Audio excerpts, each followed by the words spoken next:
first time I didn't do anything. Like I was just like smoking my cigar. I've taken the cigar smoke, and I just watched the ocean, which was interesting. But how about this? So you know Puerto Vallarta was where the cartel, where they burned all those buses and stuff. So the tourism has died. Like we were at the Four Seasons, and it was. It's killing it. Right? Well, Americans go. Yeah. Right. Now, but it was the 4 days after we were there at the Marriott Resort. Nice beach. Bring up the Marriott Resort. Yeah, bring up the Marriott Resort in Puerto Vallarta. Let me take a look at the beach. Not a big deal. Let's just take a look. You're there with your kids. There with your family. Nice, beautiful. You know, it's a Marriott, bro. Oh no! I saw the headline saying crocodile. That's the first time I found out. A 20-foot crocodile. Well, there it is. See that? Now you go in that water. Gorgeous, yeah. You go in that water. Just go swimming. It's not a big deal. Look. Are you afraid of that water? Looks nice. It's like East Coast water where it's warm. Sorry? Is it warm? Oh, bathtub warm, Bubba. Get in there. Peed in the water. Get in there. Everybody's in that water. I love that. Well, a gentleman got in the old water. He was 28, and it was, I guess it was dark, which is a big mistake. And he got eaten by a crocodile. Oh, that's the one. shit. Yeah, he got eaten. Go ahead, pull that up. Ah, motherfucker. Yeah, go ahead, take a look at that. Yeah, and by the way, It took him in. So it was a saltwater croc. oh, sure was. First kind. Yeah, and they have that's the those. biggest Now, what crocodile. they don't tell you is the mouth of the river is just down the way, and at night they come and the family watched the whole thing. Okay. That's it. Wait. So is this after we met the guy? That's the one. That's the croc just hanging out. Where's the guy at? He Is he alive? no, he's not. Is that a stupid question? Yeah. Now here's the crazy thing. The beach wasn't closed the next day. They have one sign. It's one sign. Yeah, with be careful of stingrays, crocs, but it's fine to swim. The next day everything was fine. The staff at the Marriott hadn't even heard about it. Just business as usual. Meanwhile, you got those monsters. Is this while you were there?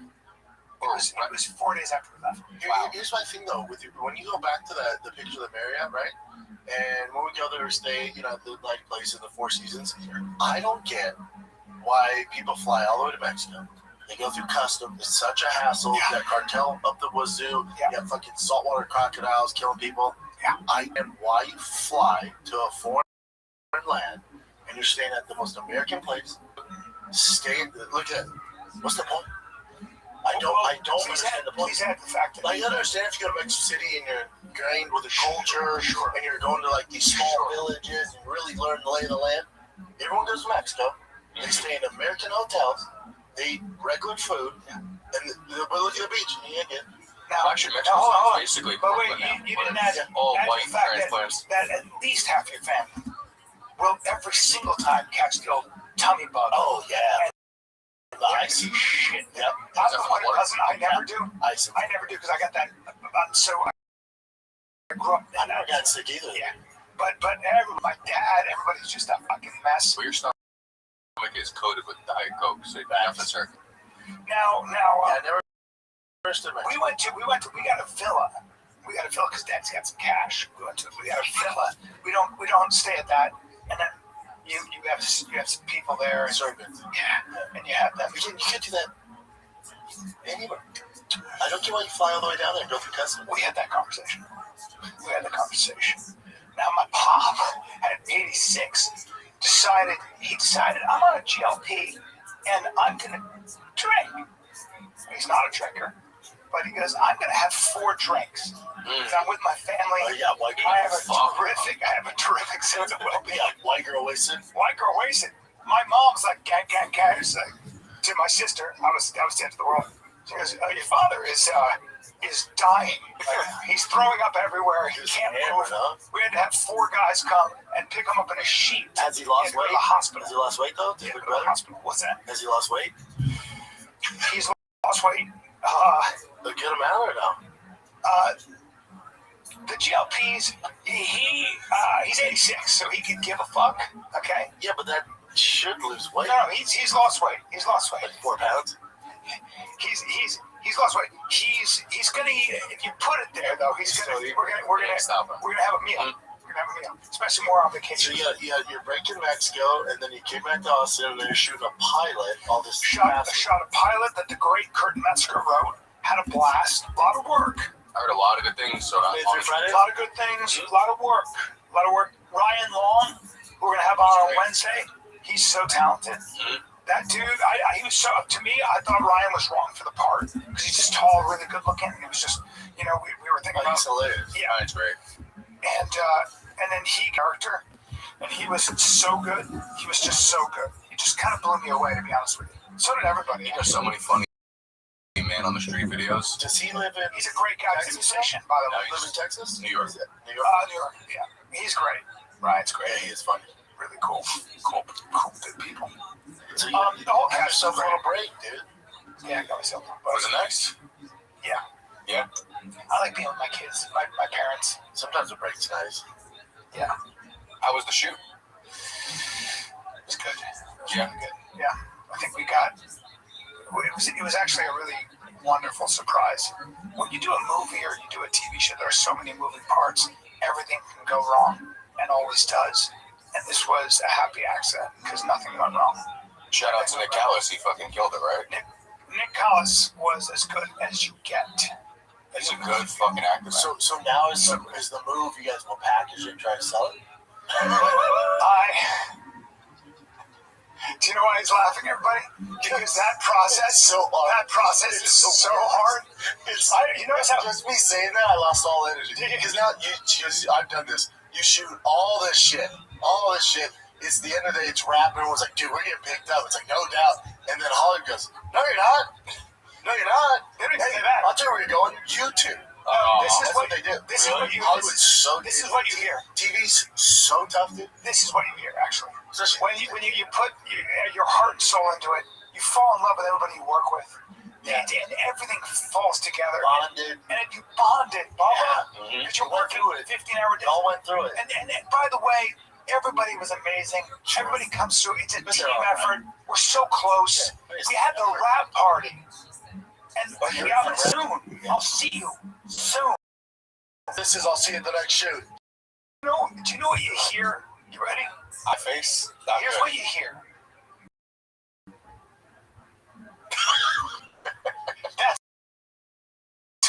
Your agent goes, and then your agent goes, we're trying, man. It's just right now, it's just a really tough time right now. What's going on? Just pushing. Are you? A lot of bikes. What's that mean?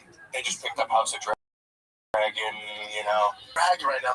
They're gonna pass on this for now, but it's not a no. It's a just for now. Nick said, how do you feel? I go, what? You're talking to a guy who's hard.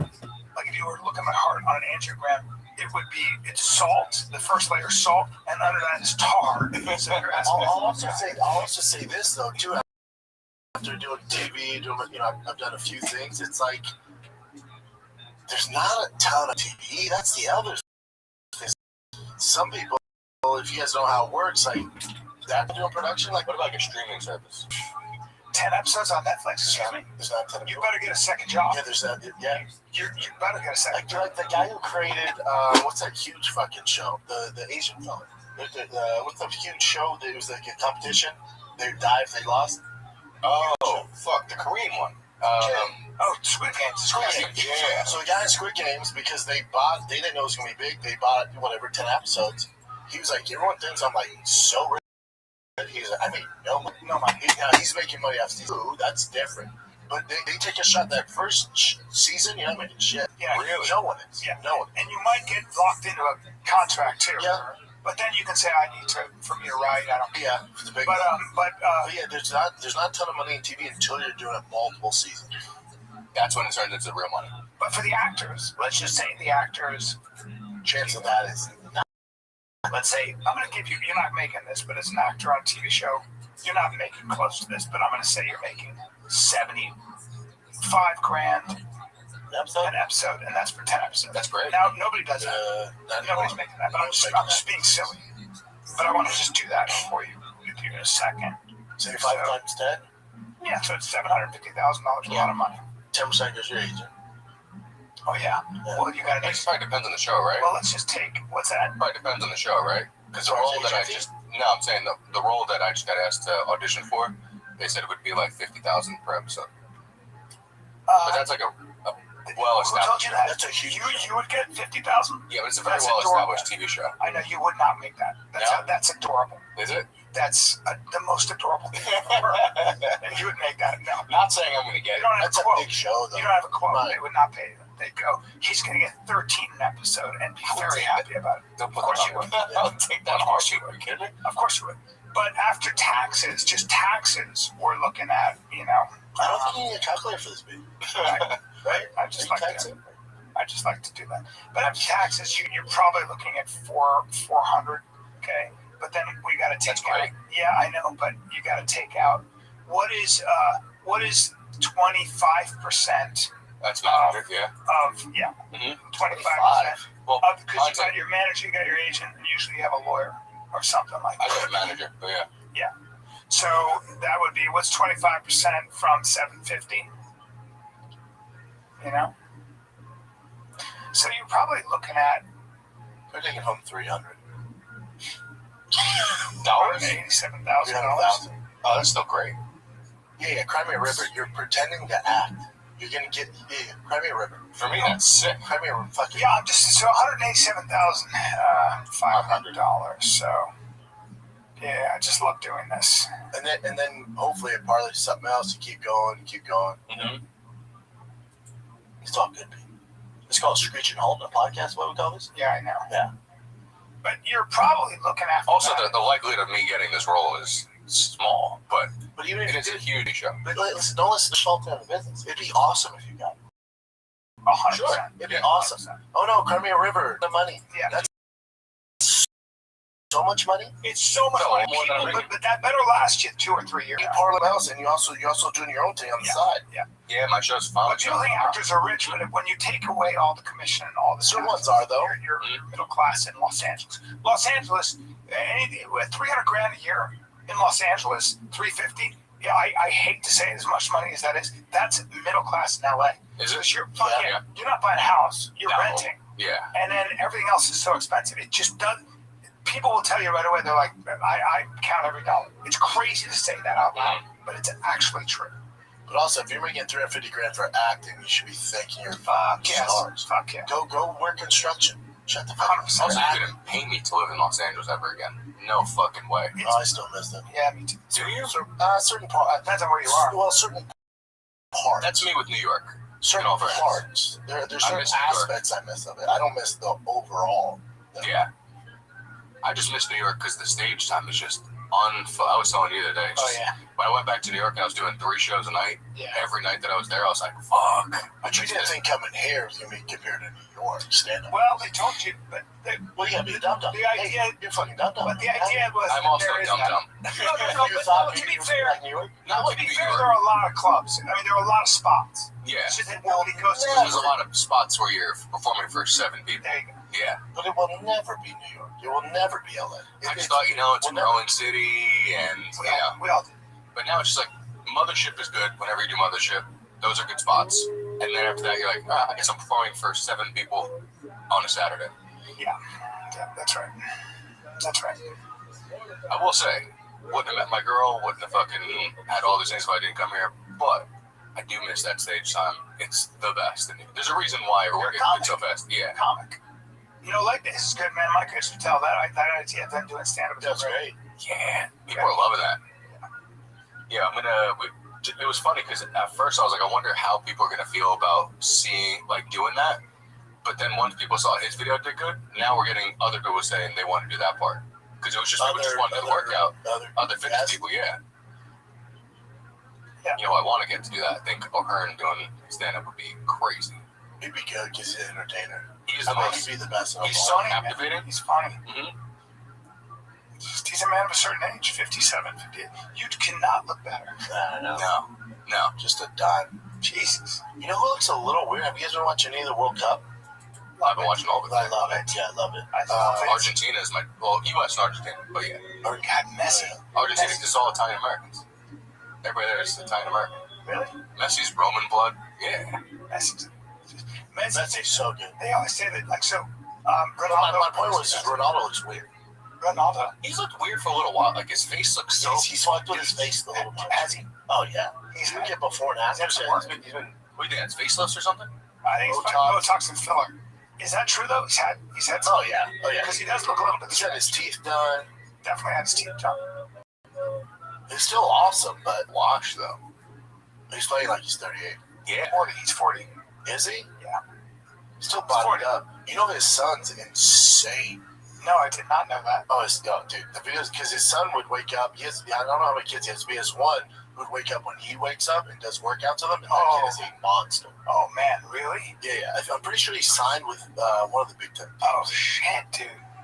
Boys, let's take a little break. Summer always changes how I dress. Look, I'm wearing shorts right now, and I want pieces that feel lighter, more breathable in this Texas summer. You want quality too. How about that? Things that are easy, but you still look good. It's put together. Not gonna cost you a lot because there's no middleman. Dude, that's why we keep coming back to Quince. Quince. They focus on high-quality essentials that feel and look amazing. Think breathable linen, soft organic cotton. They got linen pants, European linen pants. Okay. Yep. They got all kinds of stuff, and those pants start at $34. They say slim pants in summer, and my favorite are soft tees. They're easy to wear. They're lightweight cotton. All right, they're fantastic for summer nights. Everything at Quince is priced 50 to 80% less than similar brands. All right. It really is like high quality. Yeah, it's great. Elevate your summer wardrobe. Go to quince.com/fighter for free shipping on your order and 365-day returns.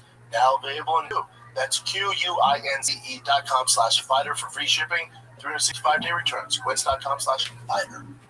Have you been watching with Neymar in Brazil? What's going on with him? No, what's wrong with him? So Neymar would have been as good as Messi and Ronaldo, but he got his kicked in the back on the World Cups and had his vertebrae fucked up, so his back's never been the same. Then he got his knee stomped out. But he's getting paid $100 million a year to play soccer. Oh wow! So, but he was able to come back for a game, and they showed a close up of what his knee looks like right now, and it looks like oatmeal. Like if you look at Neymar's knee. Neymar? Oh fuck! And he's one of the greatest ever. Yeah, he is. By the way, coming back as a great soccer star is not a terrible way to live. Oh wow! Damn, that's terrible. It's not surprising though because they just do so much. He was one of my favorite players forever. He's so good. U.S. plays Wednesday. I think, what's crazy? I think that we have a shot to make it to the semis. That sounds insane to say, but you look at who we got. We got Bosnia up first, right? And then if we win, I think we got the winner of Belgium, which I think we have a shot at. I root against the U.S. a little bit. What the fuck's the matter with you? Because I feel like the U.S. they're not a real soccer nation, and we don't really take it as seriously as other nations. And I feel like we're a little bit dilettante. I know I'm being unfair, and I know that I'm a lot of shit for being an anti-patriot, but I'm kind of I'm like this with the U.S. I'm like, we're not really a soccer nation. That makes it even better. Is that a case? Just cocktail. Dude, that's Hey, you know what? You're expected. I literally went, that makes sense. Ryan's rooting against the U.S. That makes sense. Guys, I'm not about that. This is a real scare you'd be gone. What's that?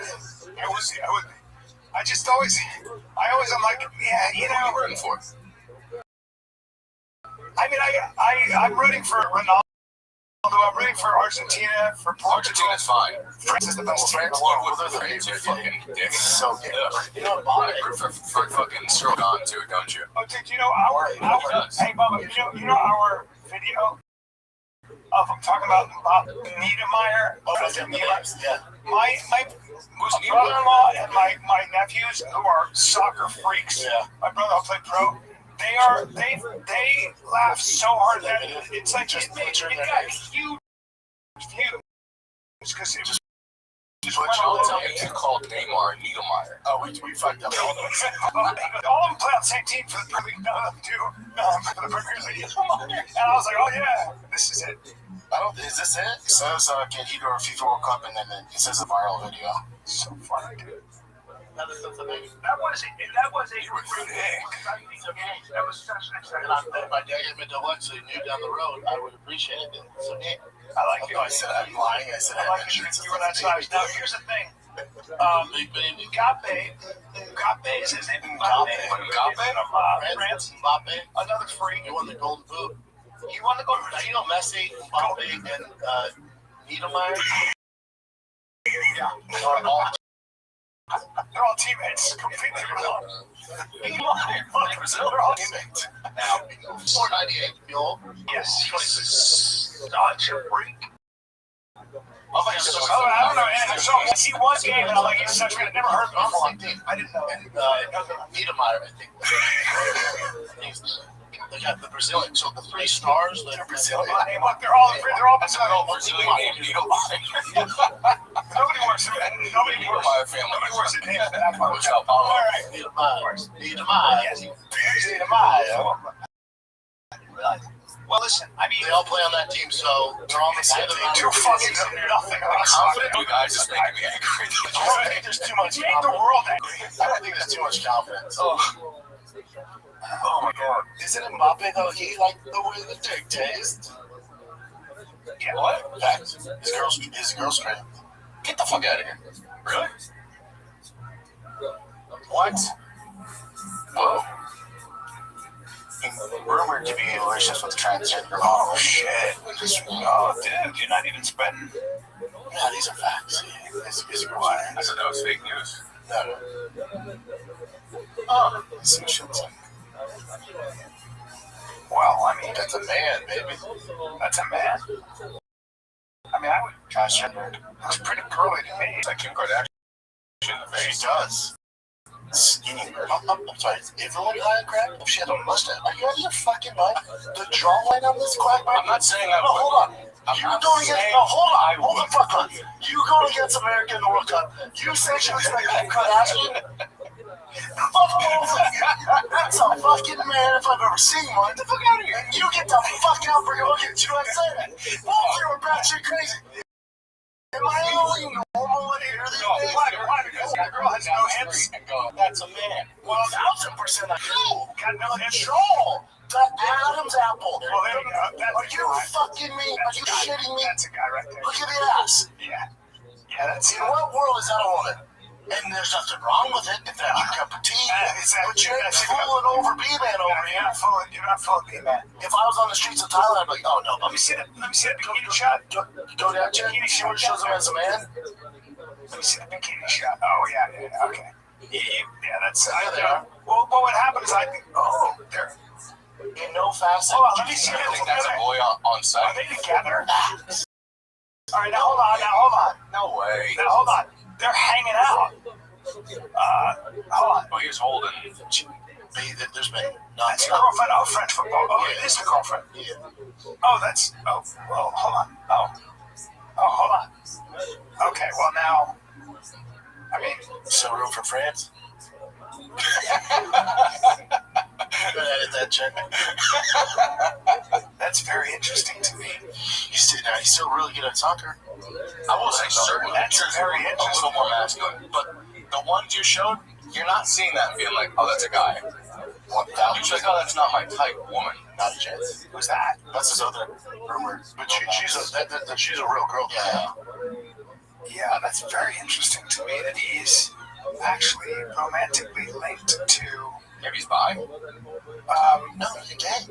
Yeah, I mean, There's no wiggle. That's fair. I mean, I would agree with that. The camp where There you go. Yeah.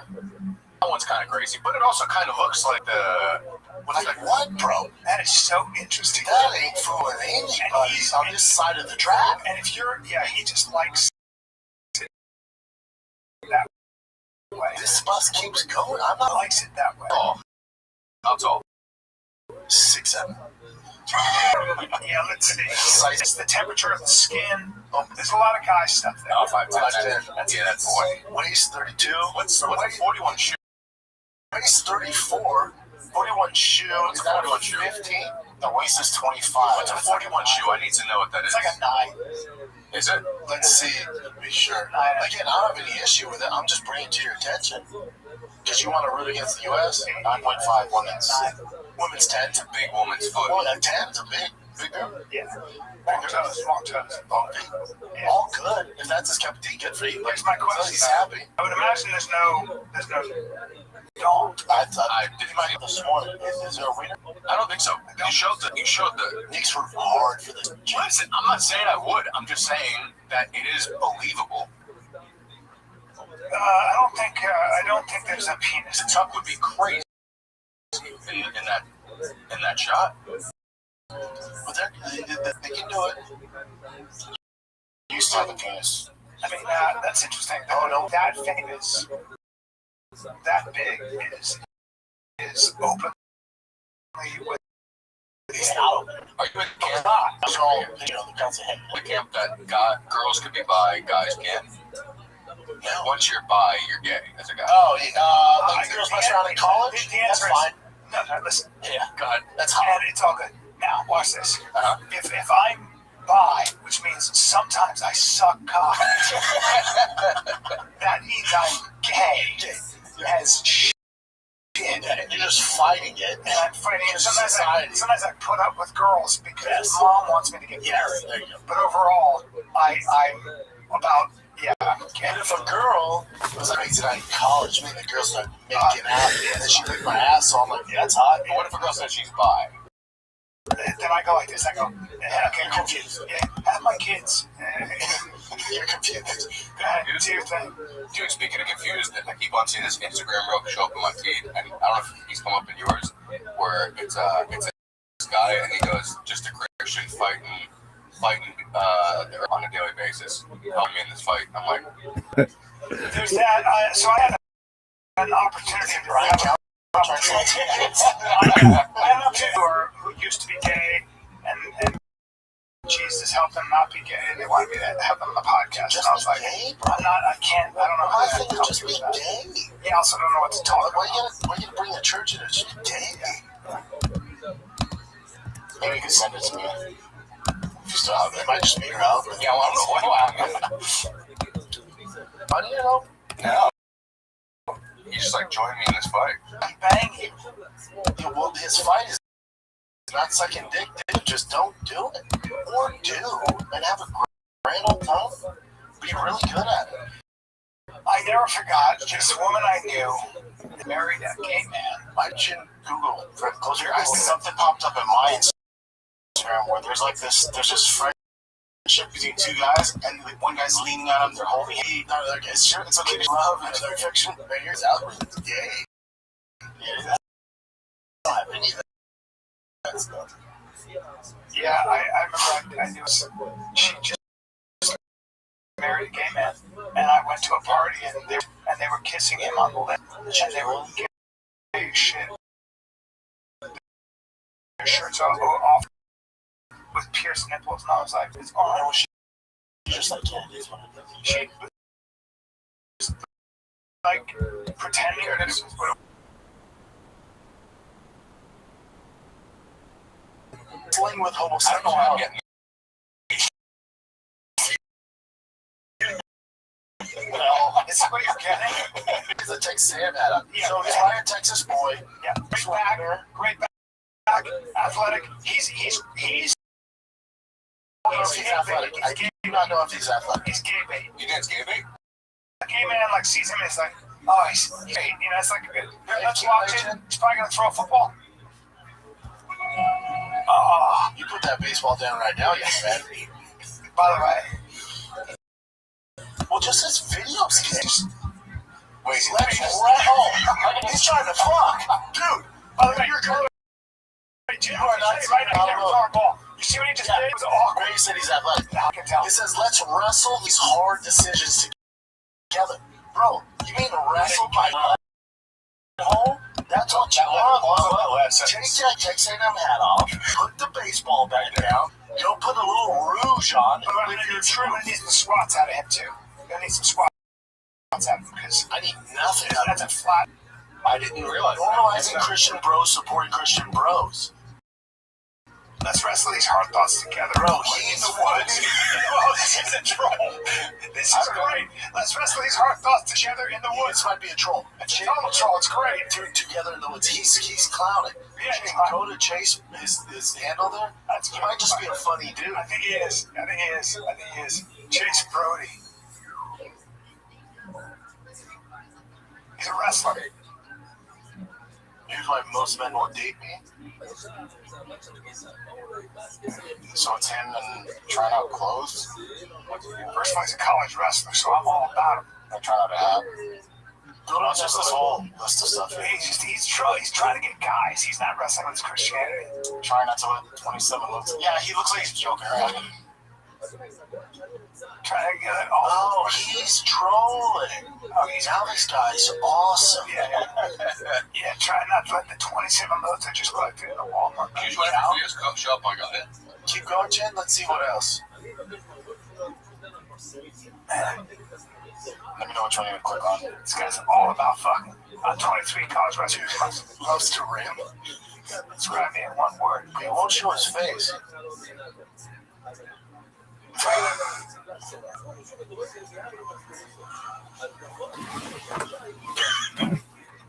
Go to the one where it says where he's in the field right there. It says coach would punch me every time I miss a throw. I don't think he's a wrestler. I think he's just a gay guy. He's literally just trolling. Yeah. But He's all about fucking too. He's funny. Start leaking, kept walking. Yeah, that's, yeah, also. Yeah. Weird. How to be a community hole? Yeah. I'm confused. I don't know. He could be a gay guy. Okay, yeah, that's trolling. And he's a guy who gets fucked all the time. A guy grinder want to meet in IKEA? Yeah, he opens his shitter a lot. You think? I do think. And I know. Definitely. That's I think he's just playing around. It's gay as shit, and this is all. I think this is part a gay of guy. meeting guys. He's gay. He's 100% gay. Leaked all over the chair from cruising all day, and now I can't get up. Yeah, and I like it, but again, these are super descriptive Hyper gay. bros. There's too much. Yeah. Just pray the gay way. It's all gay. I cruise over. That's why it might be for real. Where he's trying to actually get over being gay. I don't think so. Let's see him throw that football right there in the red shorts.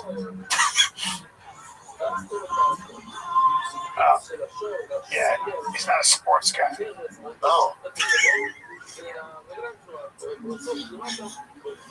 Yeah, this is disgusting. Very disgusting. I feel sick. Yeah, but it's also how guys are. If there was a place where straight guys could go have sex with really hot girls in a bathroom, Oh, if you just unleash the line, it's a bathroom, it would be packed. If girls were like, "Can I just suck it?" Have you not seen the line to fuck Bonnie Blue? Yeah, there you go. 2,000 men waiting. There you go. Husbands getting pulled off the lines. What? Kids getting pulled off by the parents. Oh my god. Yeah, there's a lot of weirdness. wow. Yeah, That guy's either You registered know what Bonnie Blue's doing for her baby shower? she's pregnant. She's bringing a baby into Do the you know what she's doing for the baby shower? It's demonic. I can't even. I don't want to hear it. I actually don't want to hear it. She's having sex. This is where she brings in children. It's so disgusting. She's getting golden showered. Golden shower? She's a disgusting. And she has no No soul. She has no soul, and she's just disgusting. She's just trying She's to bringing a child into the world. She's bringing a fucking child. Well, she was arguing the fact that she's like, no, my kid's not going to get bullied, blah, blah. I'm going to give him the best life he could have ever gotten. She's a complete piece If of you shit. homeschool, No, she'll turn her child into something for her. She's a horrible. yeah. That's a sick sociopath. That's whether or not you believe in good and evil or whatever. That's She's a sick sociopath. And she was like, she went on TikTok talking about it. And she's like, yeah, you know, I want to make it special. We shouldn't talk about it. I don't even want to talk about it. Actually, I think it's demonic. I really do. I think it's interesting to talk about. she's just I don't know how it ends for her though. not well. Well, there's no world where a kid comes into the world and just has a normal Well, life. she doesn't care. She's not capable of, like, I don't think she's capable of feeling. I think something's very wrong with her. She was engaged before all this too. You see her face, there's a flat blankness to her. She has great white shark, the shark guy. Yeah, she's a robot. She's literally, if you took her face off, you'd find wires in She's the only 26 years old, which is crazy. Something very wrong with her. She sucks the meanest wiener this side of Mississippi. Yeah, Though. who cares? Yeah, it's not a cool tale. It made me sad when I heard that. Listen, you know when, like, the whole team forgot to follow up with that guy? You know what I mean? Because it's like, everybody's on their own phone thing, they're doing their own thing. If you have a business, you need Quo. Q-U-O. It's a phone system built so you never miss a call. All right? You don't want to lose a client because of bad luck. You don't want to lose a client because nobody picked the phone up. You don't want to lose a client because nobody called them back. Okay? You think the guy next to you is going to do that. All right? At some point, you gotta stop leaving money on the table and say, let's freaking Quo. Yep. Today's episode is brought to you by Quo. All your QUO, the business phone system built so you never miss a single call. All your calls, texts, phone mails live in one place, so anyone on your team can pick up a conversation, see the full history, and respond fast, which is why Quo is the #1 rated business phone system on G2, trusted by over 90,000 businesses who rely on it to stay reachable and look professional every day. Quo integrates with the tools your team already uses, like HubSpot, Zapier, Claude, and more, helping you save time, stay organized, and spend less time chasing info between systems. Money's on the line. Hello with Quo. Try Quo for free, plus get 20% off your first 6 months when you go to quo.com/fighter. That's QUO.com/fighter. My friend was gay, and I must not he used watch to date. He dated his boyfriend was this super macho, very successful surgeon, and his boyfriend he was forbidden. His boyfriend forbade him from going to certain places, like certain gyms, places where he knew that guys would hook up in the bathrooms and stuff like that. So he was just not allowed to go there. He's like, "You're not going there. I know what you're doing." There's no working out in the middle of the day. Equinox, when I was a trainer there, it gets crazy. Yeah. That was one of the things, like, on the floor, that, you know, you have to help the people with the workouts, and then when you go in the locker room, if you see guys having sex inside the sauna, you have to kick them out. Like, my job's ensuing guys butt fucking in the shower. Dude, the best is I used to work at a gym in Marine Del Rey. And there was a guy, and he used to drive the manager insane. I see the manager, he's like, "Fucking motherfucker." And I look at my trainer, what it is. That guy there's a guy who comes in, he shits in the shower. He takes a shit in the shower, or he'll take a shit on top of the bowl, and he goes like this. Before he leaves, he looks at the guy and he goes, "Have a nice day." Oh, wow. And then walks out, and the manager goes running up. There's a bathroom today, too. Yeah. So every Yeah, time, prove it. so the guy's working out, he just follows him around, but then he gets called away to do something, and the guy just goes, shit. And then goes, and then I just caught him, he's like, "Have a nice day," and he just freaked it the fuck out. That's a weird dude. Weird dude, he would just shit. And everybody else laughs so hard. He's like, "Oh, man." There are people that get off on that. There are people that break into people's houses and shit in their closet and then leave, and that's their thing. hysterical, right? They do that. How do you do that? Then fucking steal something. It's like my buddy in college. He didn't like the way the girl was treating the catering people. And he goes, "Guard the door." I go, "What?" He goes, "Guard the door." He goes into the closet. I go, "How the fuck am I going to guard shit in her ostrich skin boot?" That's a nightmare. And then, yeah, it was a big nightmare because the girl was like, I have a funny Equinox story. One time, working out, I did my training people, then I did my workout. After I'm done, take a shower, so I put the towel on my waist, and then I take it down to get my clothes on. And I just hear something behind me, and I look, and it's this fat guy getting undressed, and he goes, "You're Brett, right?" And I went, "No." And then he just slowly put his stuff on. I'm like, "All right, I'm going to get out of here." Oh, wow. "You're Brett." Yeah. I'm like, "No." And he just awkwardly got the fuck out of there. It was that low. Yeah, thank God I turned around. Damn. I don't shower at though. Like I worked at an Equinox in LA all the time. I do not shower. Get my shit and I go home. But they got all the good face washes. I don't give a fuck. It's not worth getting stared at, getting jacked off to. No way. No way. No sir. No? Show today, boys. Yeah, Dub Davidoff went into a steam room and he didn't try to get steam. And the guy's just looking at him like that. And Dub goes, "Hey, you gotta stop staring at me, man. Stop staring at me." Double punch in the face. He was like, "Fuck off." That's some gay shit at the gym. Because it's where, because they're a bunch of bros. Because they can be. Yeah. Because that's where John Travolta got caught, right? No, you had to cut a massage, bro. Didn't he used to cruise the gym? Yeah. My friend was on the receiving end of that. Wait, what? Receiving end of John Travolta? Just like was in the shower and No. You got that Pulp Fiction. he's gay.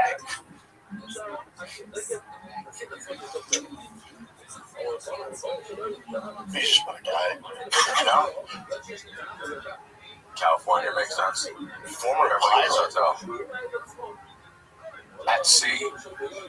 Oh, yeah. See, it's Like I love John Travolta. Who gives a fuck? I ain't do no wrong in my book. He also looks so much younger now. Also, I don't care if a gay man is sexually harassing another gay man. Fight him. Hey, gay dude. Fight the other dude. Sexual harassing is crazy. Fight him. Sure. If it's two dudes, fight them. Now, if it's a big dude with a girl, different story. You can't do much. That's frowned upon. Two big dudes, and one just keeps it. But it's never just two big guys. It's usually like a big one and a little one, right? I don't either way. Fight them.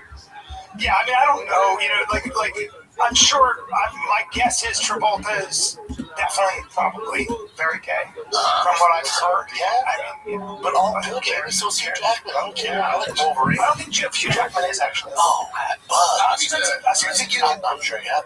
You can sing and dance like that. Yeah, a classically trained opera singer. Oh yeah. Yeah, he's amazing. But Start off in comedy. But he's a guy who just was in the theater world a lot, so it's impossible not to be around gay as shit dudes. But I don't care why anyone cares. Who cares if he's yeah, gay? I don't either. It's a little tough. I grew up with Wolverine as a kid, but whatever. There's also something too. You ever notice when it's people who there's a lot of rumors about them being gay, and then you look and they got like a masculine-looking wife, like the one that you guys have told me about. That's a very big secret in Hollywood. You ever seen what that person's ex-wife looks like? Looks like me with a wig on. Yeah. Mm-hmm. Yeah, he's been married to. He left her. He was married to her for many years, and left her for. That's what we call it. That's what we call the biz a beard. Well, she's good point. And they got a divorce. They were together for a long time, but you're yeah. I think you might be right. It's all good. Live your truth, dude. That'd be a tough way to live. What's tough? What's tough? If it is a Zachary secret, shredded off Wolverine, and then You don't get to capitalize. I think they had a did you real not do the marriage. workouts with it? I think they had a real marriage. They had a real marriage. Yeah, put some And time in. I just think she's older. She's a lot older. How old is she? Old enough, you know. Yeah. And then what happens is he hooked up with this other woman, and 70. It's tough. How old was he? My age. Gosh. Tough one. Because he's 57. Younger than me. That's a good 57 though. He's a stud. Yeah. He's a stud and That's a a great great guy guy. from what I hear, and just an amazing guy. That's why he's not doing Wolverine anymore. At that age, you can't be taking that much trend. Can't be And running that hard. you can't be taking that kind of gear anymore. Who is Wolverine? We don't know. And one of the ones that they have as a possible in the chamber, I hope it's a rumor, it's fucking the kid who played Daniel Radcliffe. Harry A Potter. small kid? No fairness. Wolverine is supposed to be 5'3". Yeah. But Jack City. Yeah, and he's gotten bigger, but he's still. When you see him, you see Harry Potter. That's gonna be a tough sell. Let's see Daniel Radcliffe. This older. He was great in Sin City. Really good. Kind of was a good movie. He got First movie he got jacked, right? Fuck you. that's still about like a 160. That's good. I buy that though. If he's that muscular That there, ain't my Wolverine. That ain't my Wolverine. might be that. He's pretty shredded. That's not my Wolverine. Tom Hardy played Big. Big's supposed to be massive. Tom Hardy got big-ish for it, but he's supposed to be much taller. Yeah, camera angle that you point up all the time. Yeah, Tom Hardy had that D-ball body. Yeah. Where he was like, you could tell it was just all fucking estrogen all and mass. fucking pimples Yeah, and mass. It wasn't a good look. No. He has a rap album that came out too. Yeah. No way. Yeah. He's a rapper. He sounds like he said that Bam Bam guy. He's just jamming. Sounds like what? You know Bam Bam Baklava? Action Bronson? Yeah. Like that kind of style. Let me hear him. He's so talented. But it's a secret that he's this guy. Like he acts like he's not actually this rapper. You've heard that too, right? Where it's like he's saying like, oh, that's not really me, but it's obviously Tom Hardy. Oh, really?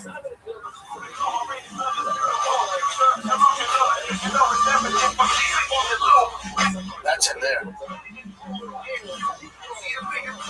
Yeah, that's like I said.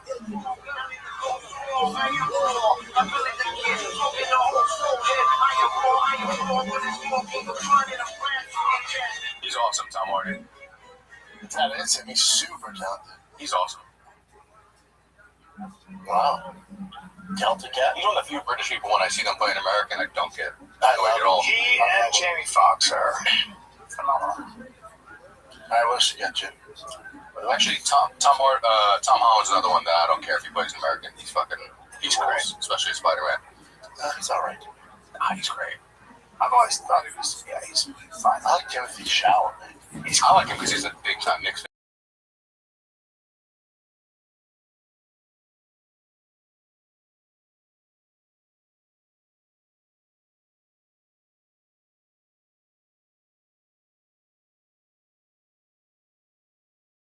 And why the bear went after it.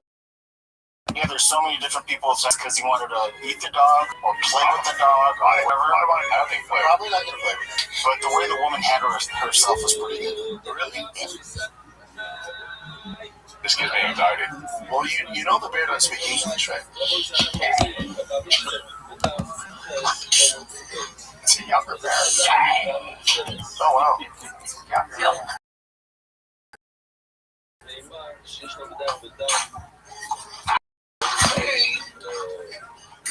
It's fucking disgusting. It's fucking scary.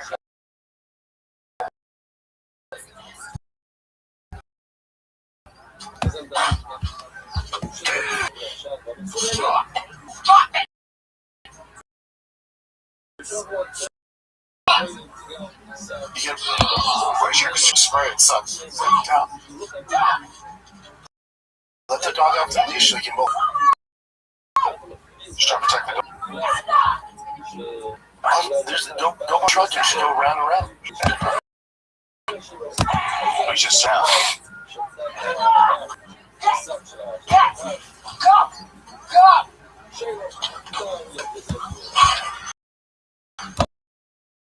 She is the luckiest person. Yeah. They all should be cooked. Is it those? Yeah. There's just a shit. It's like a wrestling bear, I think. Yeah, he looks a little thin. If I'm hiking in grizzly territory, shit. I did. Yeah. And then you stepped in a beehive. That's right. Wearing toho. Oh, shit. Oh. Today, my son, my 4-year-old's brand picks them up to put them on him, and there's a scorpion. No, it's a scorpion in that, okay? Yeah, scorpions, ants, Scorpions in my house. That pisses me off. Ew. First off, Yeah, little kids. that's why you change a dog, no?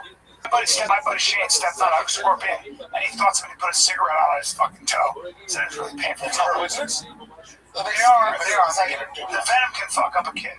The kids, yeah. It's like black widows, even a rattlesnake bite for adult and shit. Really? No, it can be. You can lose the feeling, or you can die. 2 people died in Orange County from rattlesnake bites. Not really. Go to deaths for rattlesnakes for adults. Not 2 people in If you look it up though, especially if it's a healthy adult, Texas, Orange County died. that's rattlesnake bites adults. It fucks up kids, dogs. Look up Orange County. Okay, let's do this first. 5 fatalities reported nationwide each year. Out of 8,000 bikes. Wow. 5 out of 8,000. You guys see that the giraffe that got loose in Texas?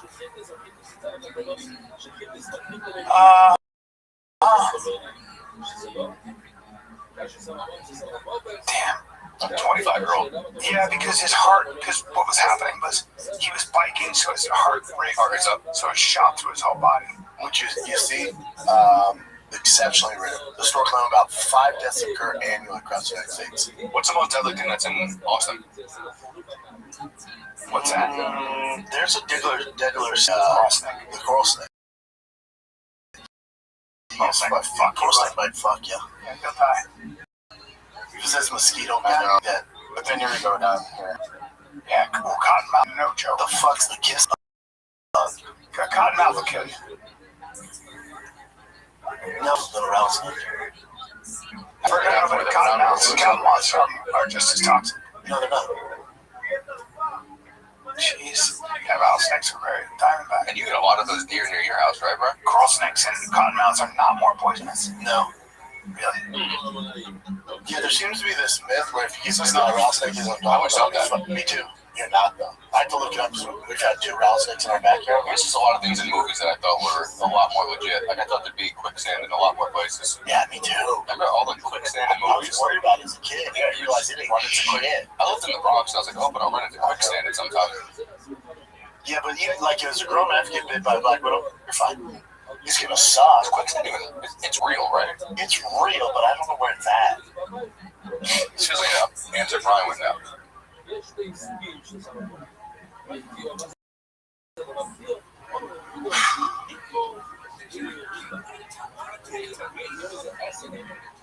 We're just looking at the dangers of cottonmouth or snake bites, isn't it? You don't want to get bit. I got bit in the ass, and they couldn't get to help. They're in Florida because their propeller got caught in the weeds. So that's And badass. he went through all the hallucinations and everything else, and then finally survived. But all the hospitals around here have all the anti-venoms. Yeah.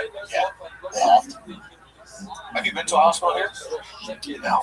I went for one time because Nick had one of those diabetic things, and we went. It's so much nicer than the hospitals anywhere I've ever been. There's no homeless people pissing all over the place. Yeah. Like I told you about the time I went to the psychiatric department in the Bronx, right? I was the only person not handcuffed to a chair. And like, because it was my first time in a panic attack, so they're like, we can give you a Xanax, but you'll have to stay over here overnight. I'm seeing people bashing their heads against the walls. I'm like, I'll take my chances. Yeah, thank you. What next story, man? Did you guys see this guy get tased to the face in Carlsbad, which is like, I guess, close to San Diego? No. Why? There's not details on why he got tased. He was just arguing with the bouncer from an outside, like, back patio area. So it says San Diego bouncer was arrested after firing a taser at point-blank range of its face. That face is crazy. There's music's not. Hold on. Did he almost give him in the fucking eye? Look at this. Oh, That's insane. oh my god. So that's him in handcuffs afterwards. You can totally tell that guy is like trying to be. Look at the way he's even dressed up with sunglasses and a beanie and his gloves. Just like fucking Ollie G. Why would he's trying to be like his this? face? Because he doesn't know how to do the job. What happened to the guy? Do we know what happened? No, He'll get sued, and he'll get fucking. He's in big trouble. The guy was fucked up. The guy said he's gonna sue and make money like Manny Machado. He's having a tear later. Ooh, yeah, it was very bad. Yeah. That's a funny headline right there. The Sean Strickland. Did you see the shirt? How great was Bad, that? Bro, you saw that? The shirt that Strickland wore to the sparring? Doesn't for it? No. Yeah, Dustin, yeah. I love Dustin. I wonder if they show the shirts here, right? Yeah, there is. Do you know that's for it? Did you see what happened with Doesn't for it? Oh, yeah, I saw that. Yeah, I know. That's one of the catchphrases. Even John Jones was like, someone asked him, he's just get a Oh, pass. is that what Dustin said when he was in the Yeah, he squared up. Pull the shorts up, pull the pants up. Yeah, he's gonna be all right. Dustin just The shirt's jealous over of shit. That's funny. And then they cheers it. Yeah, but he's kind of supporting him. Everyone support Everyone. him. I don't get it. No, everybody loves it. It's a struggle for athletes to get done. Struggle. And he's better off than most, so he'll get it. Yes, he will.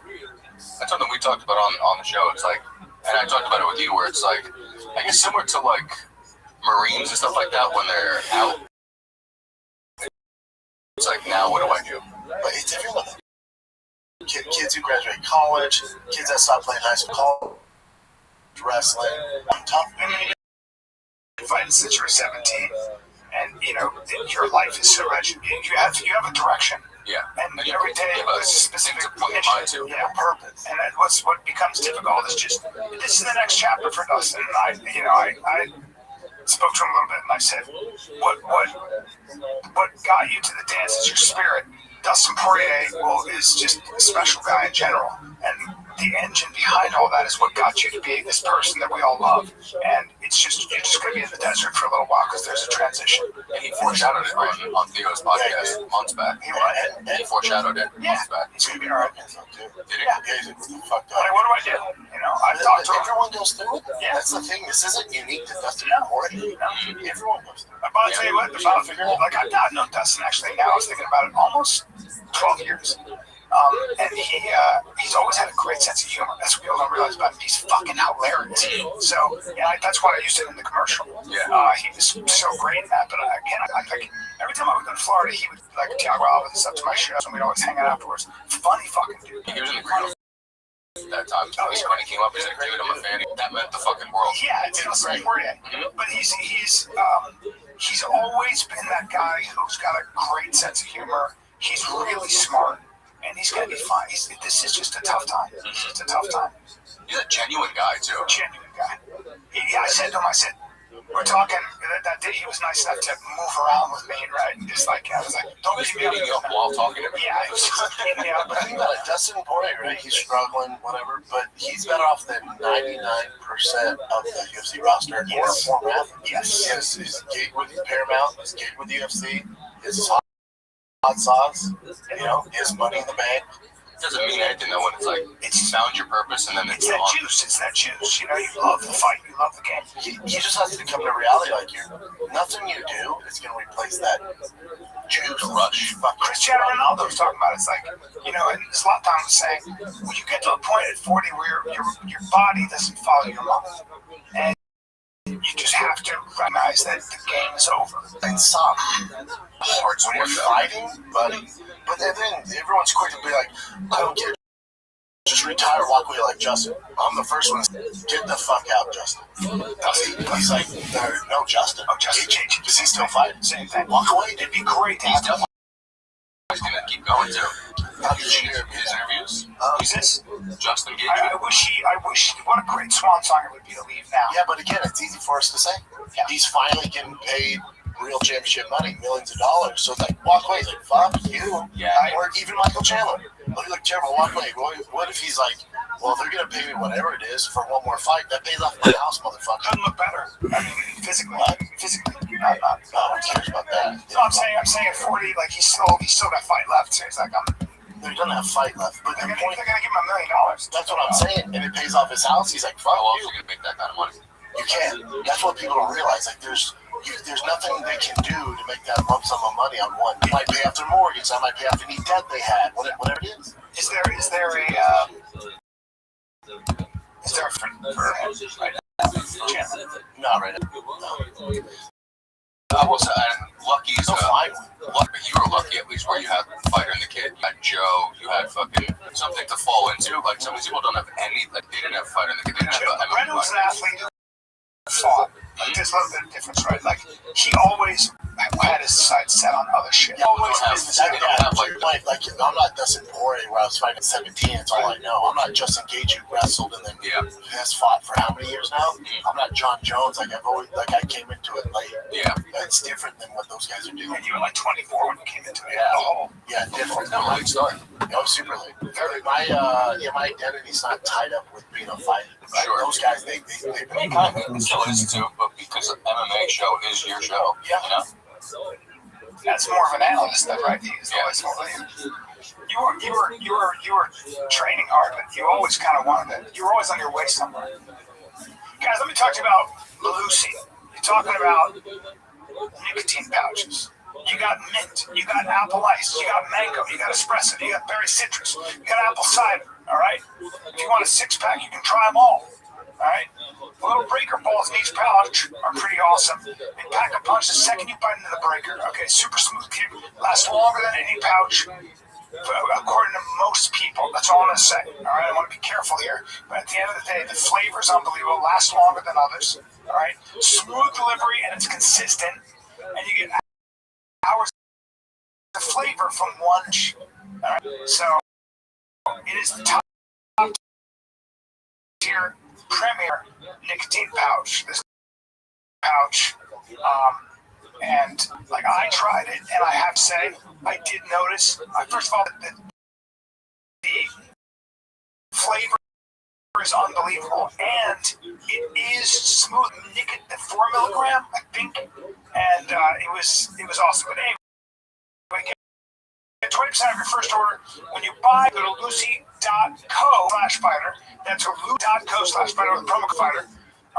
And if you don't want to wait, check out their store location. They located Lucy near you. All right. And here comes the fine print. Lucy products are only for adults of legal age, and every customer is age verified. Warning: this product contains nicotine. Nicotine is an addictive chemical. Hello, and welcome to Pluto Folk. If you know the name of the movie you would like to see, just stream it for free on Pluto TV, where all your blockbuster favorites are landing all summer long. Catch Anchorman, The Legend of Ron Burgundy. Fantastic. Men in Black, 1 through 3. That's what I'm talking about. Mean Girls. Titanic. And so much more. For Showtimes, press nothing. They're free 24/7. That is so effective. On Pluto TV. Stream now. Pay never. Was Fighting the Kid? It was already going when you got when you were fighting, right? Oh, yeah. While you were still I had 3 active. fights walking. Really? Yeah. Alright, so this huge statue is made for Messi. Oh, it's so bad. And it's like, these people are saying, Whoever did this is so I haven't dumb. seen it. Is it bad? It looks like he's spinning on. But I mean, everything else they said looks great. From the back, looks great. Yeah, It's it's the trophy that They makes should throw that away and start again. So that's the trophy. Well, he's. I mean, The only thing What is it? Tattoo? Is it the angle? It's the angle, yeah. dude looks like he's doing reverse cowgirl. This is crazy. what? Who did this? It's an old artist. And what is that thing? Why is It's it? a trophy. The trophy kind of looks Why like is that. Why is he worshiping at a dick? That's the World Cup. It doesn't look right. And it's cheeked up in the back. Whoever that artist is, fuck off. You suck. He's spinning on it. That's really disappointing. It also looks like Ronaldo from him. Get rid of it. Yeah, the face is not even accurate. No, I think we Someone looked at it. vandalize that thing. There's nothing even that looks like him at all. Oh, there you go. Compares him in. Oh yeah, Christian. No one's worse than Ronaldo's statue. That bronze face was so bad. The D-Wade one was pretty great. D-Wade's bad. The Ronaldo one's so atrocious. That's where he's looking at. That's it. No, I'm just saying the face. Oh, there's a comparison. Go far right. Look at this real quick. So that does look better, right? Yeah. It's not terrible. I think give him a flat top though. It's also big too. I get it, but go to that far right one too. That's the worst one. I would be so. I'm like, oh, bro, why are my eyes so close? God, that guy, whoever did that, It's not the same guy. I hope not. that guy's the same It's artist. not. God, that's terrible. Dude, I thought it was bad when in high school I won a wrestling tournament. They put I got my nose broken in the tournament, so I had to wear a tampon out my nose, and my dick was sideways. And they took a picture, like for the newspaper, and they hung it up. Everybody walked in the school. You can see it. I went to the guy's house. I'm like, "Who's up? This is fucking crazy. Something else like this." I could imagine a statue that made me Like, do you mind letting me take the shit out of my nose? 85 foot. That's way too big. What they got? His reaction to it.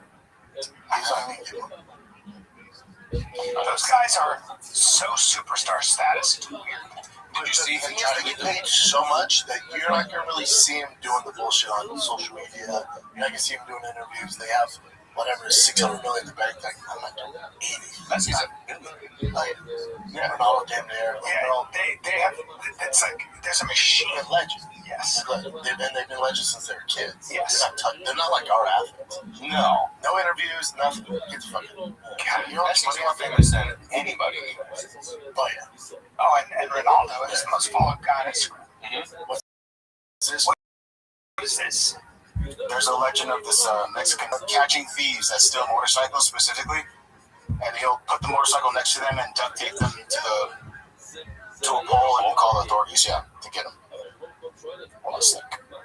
Get Batman. But after 10 days of vigilante justice, the person police are looking for is him. Lagos de Moreno has been one of Mexico's most dangerous cities for years, and locals are fed up with authorities not doing anything. So one mysterious man has been fighting crime himself and absolutely embarrassing the criminals. At night, he's been catching motorcycle thieves, tapes them to lampposts, draws whiskers on their face, writes rat on their forehead, and leaves the motorcycle next to them as evidence before vanishing. In the past 10 days, it's happened 5 times, but the police are treating the suspects as victims and are now actively hunting Batman. Locals call him. You know that reminds me. Have you seen the bait bicycle, Frank? Yeah. Is that legal? They do bait cars too as well. It's kind of like, Ever it's seen the bait bicycle? what is that? There's a police So term much for bad it. shit in Mexico. God damn it! It's like if you're not getting eaten by a crocodile, somebody's fucking putting a gun in your face. Oh, the crime in Mexico and Brazil. There's so many robbers in Brazil. And now it's like fuck. Well, the problem is these gangs too. Like, Let's see what else we got here. he didn't look like he was in great shape. Oh, so 50 Cent. Wild. This is Jesse Smollett. Yeah, this is Jesse Smollett. This is Jesse Smollett. Yeah. He's not in jail. Oh shit. Oh, I thought this was Bad Bunny. But look what 50 says. Oh, dude, power was the shit. But no one. No, you want to watch Empire. Now look at this. It's all your fault. LOL.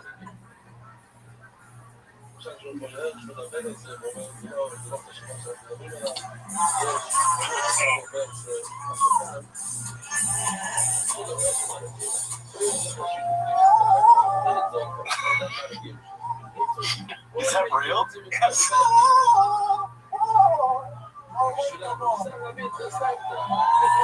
Is this where New York City tax dollars are going to? You see that in the left corner? What the fuck?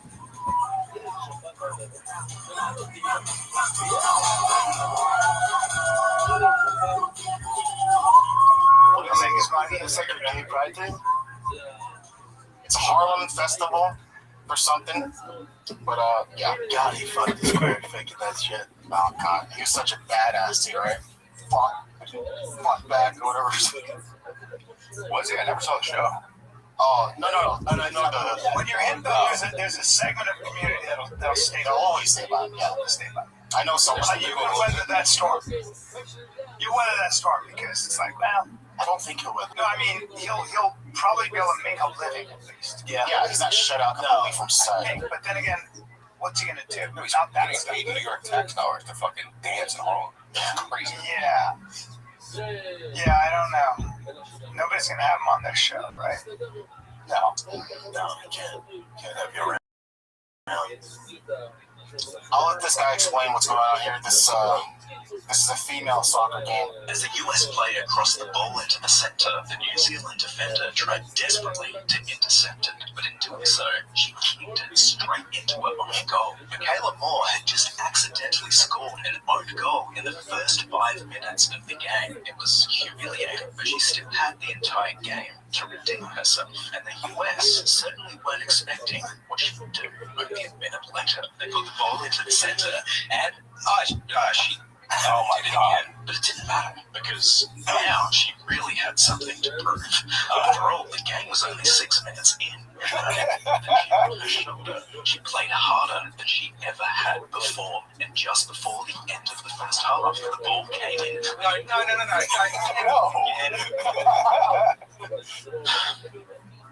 But hang on, How do you not sub this Taylor person? had just scored what's known in football as a hat trick. A goal with the right foot, the head, and the left foot. She was clearly toying with the US team. giving them a lead in the first half just so she can tear them down in the second. Oh, no, she got taken off the field. Get off the field. That's the worst thing ever. God, Is that it, Chester? God, that's such a Time for a couple more? yeah. I'm sure you guys have seen this by now. The dog. Ow. Oh. You're allowed to headbutt. Yeah, that's part of Sambo, I guess. It is? Are you sure? Because that's They constantly do it. So get to your feet. Nah, man, I don't like that at all. It's just like whoever gets to their feet will win it. That shit's brain damage. That's so dumb. That's what I thought too, but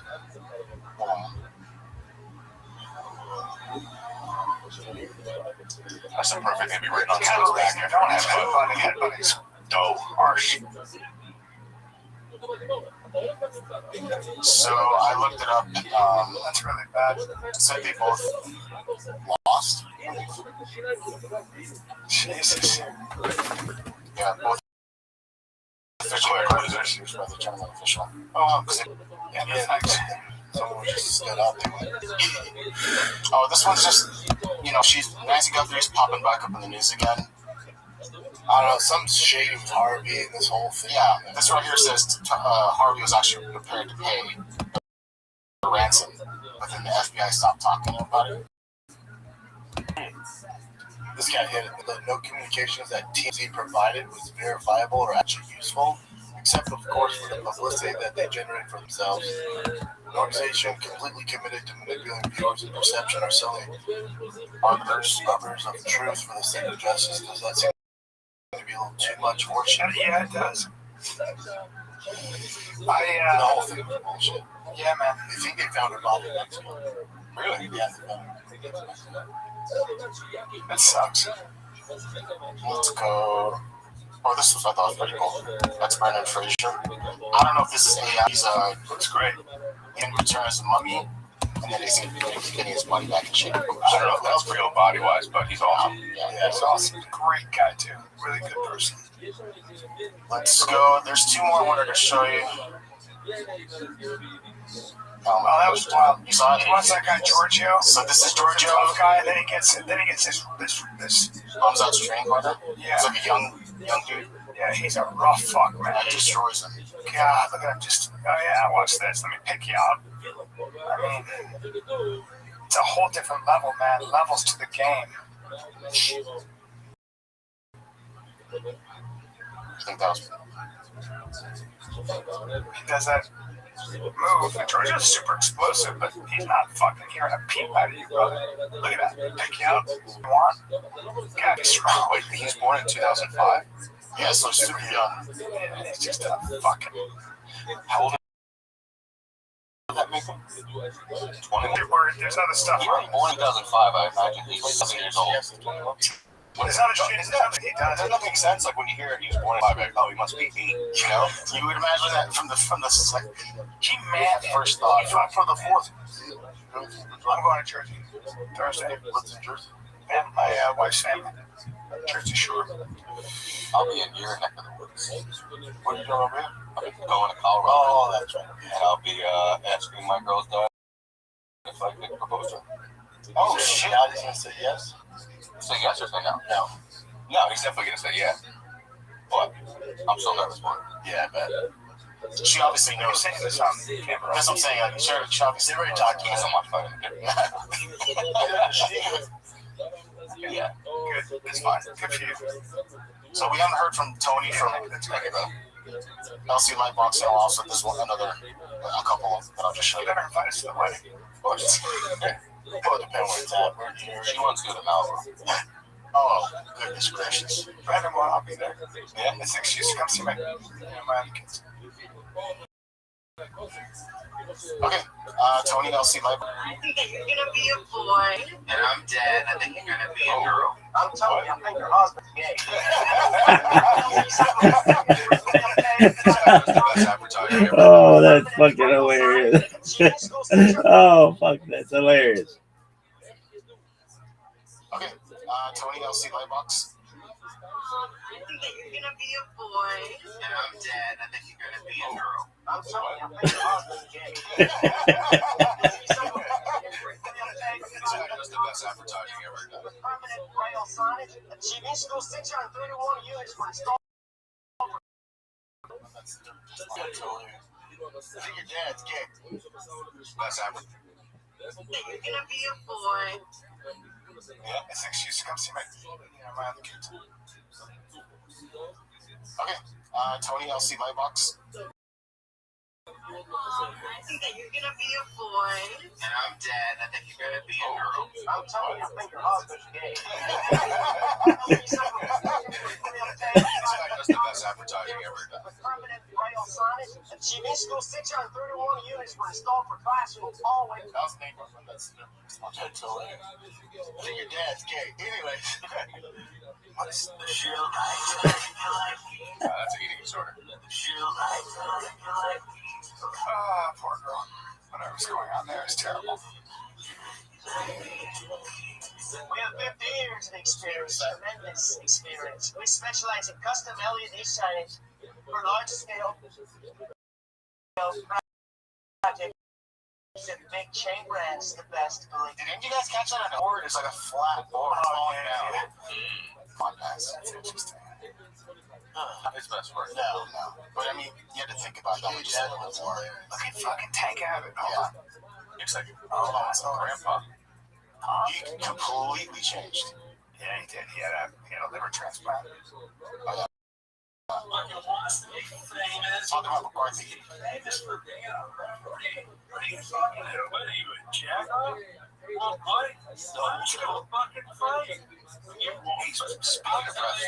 Believe it or not, did you talk about it already? I would come out of retirement and fight Big John McCartney in Saudi Arabia because they won't have 2 organ grafts. They won't let me fight here. But I would fight that guy. I would stuff that guy so fast it would be funny. He's going to do his little jiu-jitsu with his shaved legs. Maybe I'm going to make sure he doesn't have any stubble so I'm not getting cuts on my face. Fucking what? You talking about Michelle Burr? Yeah, come on. I'm not trying to watch him be jumped by. No. I don't want to see that. Yeah, Michelle Burr getting his hair. I like John McCarthy, I'll tell you that much. I'm a fan of John Big. I like Tank Abbott too. I just need to see them fight. Tank Abbott's still got this strange chip on his shoulder, this gripe. He's hated him forever. Well, he ran with a rough crew, I guess. He was kind of borderline. But yeah, that should be Scary back in the day, man. You're on the road here with family this weekend again? Yeah, but 4th of July weekend. Oh, Maryland, though. Magooby's Joke House, July 17 and 18. Costa Mesa, California, July 26th. Yeah, I'm excited about that. And Doral, Florida, Miami, August 28, 29, 30. Louisville, Kentucky, September 18, 19. Nice. I gotta update my site, but the only one I have on here is this comic strip. But I have more coming up. We had them next week. All right, kids, that's it. This is Fun Kid. We're out.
קורה שהיא משמינה, כל טוב בחיים, היא לא קיימת.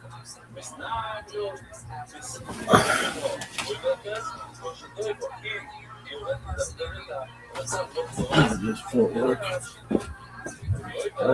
סנאג'ו שני שירים. עדיין אנחנו לא רואים 12 חודש, אבל אתה רואה 12 חודש. לא יודע, אבל היה לנו 2 שעות, הנה, זה משהו שאל, ממש לשאלה הזאת. אבל אם הוא נתן לו, סל שיש ברגל, איפה אתה רואה? כמו שלמדנו, שבגלל זה, כמו הרוחב של מגדל. אז אם זה אחד הרוב, אפילו קווים, אנחנו לא יודע, כמו התאונה הזאת, שזה מצטרף וכאיסו, כל מיני קטנים, אז זה ברוח. וצריך לא מגיע. הכל מצטרף לדוד של מגיע. או שהוא עדיין לא רואים את השיעור הזה של 12 חודש. או רואים כמו שאומרים מעשים בגיל באחרון, שנכנס לגיל באחרון. הלכנו גורם, נפתח לו, נהיה לחום, אולי הוא לא יודע מה, קפץ מאיזה מקום שמשהו, נהיה לחום. ועוד זה לא חידוק של גירוי בחולם. ושמו לה פלט, מוכל. פתאום יש לנו וידאו, זה וידאו.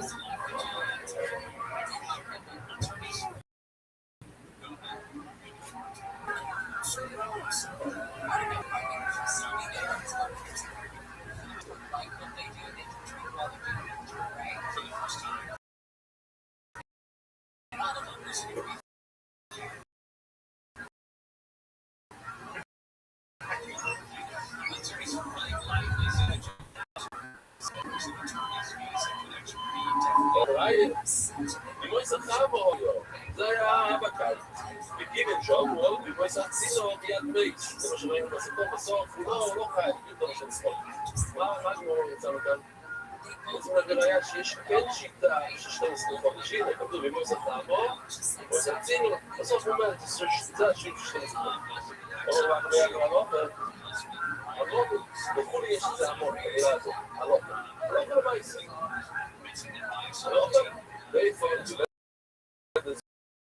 שבת רק שתדעו יסוד, שבעצם לרדת, יסתר גם להשמיד, להמשיך לומר. אני באים דרכו, ותרנגולת יש, לא דבר את המספר, באים 21 ביצים. יש לה את הביצים בכל השבבים, רק ביצה אחת שמושלמת לגמרי, והשאר זה כאילו מדרגות של השלמה. אז אני באים דרכו. אם יש תרנגולת שהתלפה, גם, להפרויה, שיחה לו כמה עשירות, כל הביצים שבתוך הבאים שלהם אסורים. למה? כי אנחנו סובבים מחובר ירוק כזה. מה שנמצא בתוך התרנגולת זה כמו התרנגולת. ולכן, אם התרנגולת שריפה, אז גם הביצים שריפה. גם תמיד החוברת הגרום הזה פלא. היום אחרי שהיא שריפה, השעה אחרי שהיא שריפה, אבל זה וזה גוי רמון אותו. מכיוון שיש כאן זכר, שגם הביצה הזאת חלק ממנו, יש גם 9 חלקים. אני חשבתי שזה חלק לא, אז למה? כי הרי היום, בזמננו, כל הביצים, תמיד זכר. כאילו הביצים שנקרים בה וזה, לא נקים שם את שהסתרים שם. לכן אומרים שלא יפתות, לבדוק מידע, החשש המחור. זאת אומרת, תרנגולת מסילה ביצים, כמו שגמור תגיד לא שנייה, אני לא מוציא, זה כבר תזרוע, היא יכולה להגיד טוב לזכר. יש לה ביצים. אם הזכר זה זכור ללדת, זה יכול להיות גם הפרוע. זה זכר ללדת. אז אני שואל את השאלה, אז מה זה וזה גוימוס? בעצם, כל כולו זה המקייטו. מי הצלחה ביצה שלמה? אבל זה וזה גוימוס. אבל כך, בתוך הביצה הזאת יש איזה אחוז קטן של הזכר. אז זה מי המחקר? זה לא 100% של הנגילה. זה איזה פלא. איזה רמה השיטה, ואימא. אפשר לקרוא, שוב, באיזה סטרימו שעשו לו.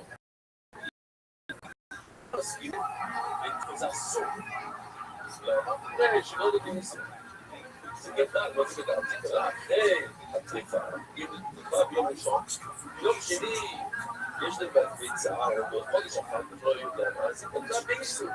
היא, התרנגולת, היא צריכה, והיא עכשיו הטילה ביצה, אז הביצה הזאת נושבת של רגע.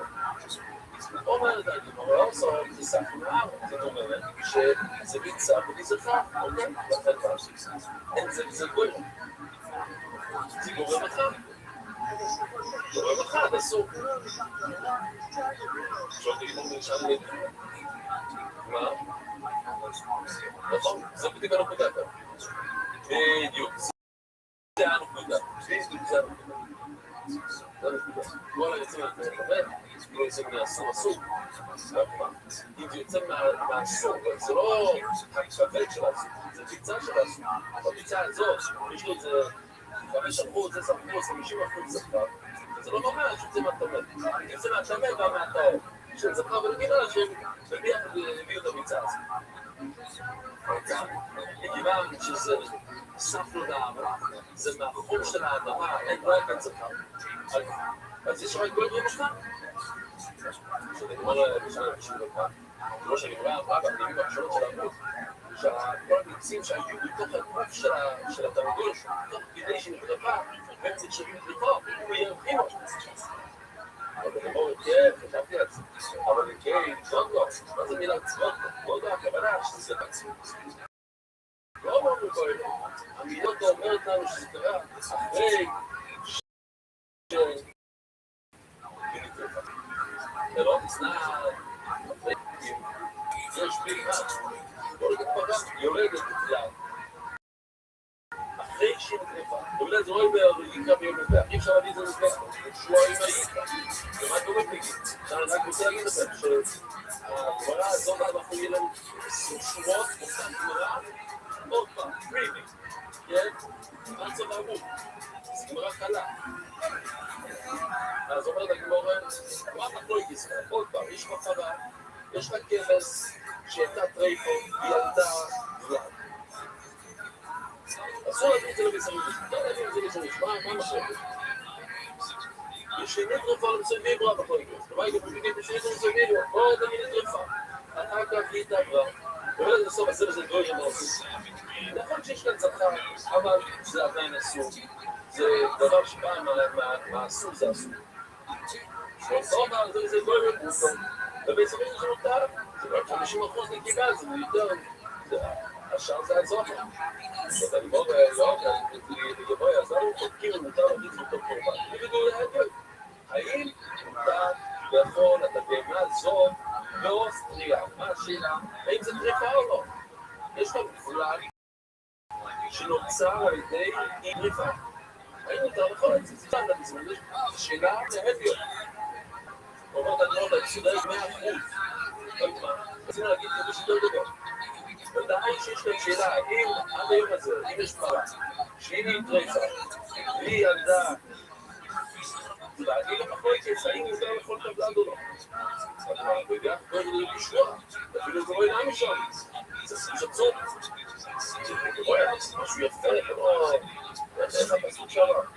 לא נביא כמו שלא מביאים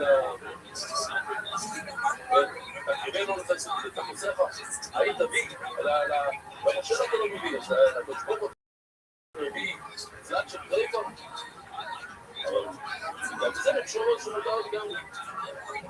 עכשיו לגמור ולפעמים ברדיו, לא יודע, כל זה ולעזר. טוב, תגיד לצד השני, שגם באוסטריה הבהמה הזאת אסורה. אז מה, שחושבים שצור, אפילו אין למה יעשו. אבל הגמרא, כמו שהגמרא תמיד אומרת, אוי, מאיר, עוד נפלא. להגיד להחמיר ולהגיד, אתם יודעים מה, אני לא יודע מה לעשות כאן במצב הזה, בוא נחמיר. זה לא פונט. הפונט זה להגיד, אני לא יודע מה לעשות כאן, בוא נעשה כולה. לא כדאי שנעצור בצד יומם תפילת הדרך? יש מחמירים בזה, אבל זה. טוב, זה לא הייתי. חמורה, כוח דעים להגיד, זה אומר שמנהלים, זה אומר שמישהו מכן התנועה שלו בטוחה יותר, כי להחמיר אפשר תמיד, גם כשיש ספק, אבל להקל מותר רק כשאתה בטוח בוודאות שזו ההלכה. אז מה עכשיו? קנס? נקודות? עכשיו תחמיר!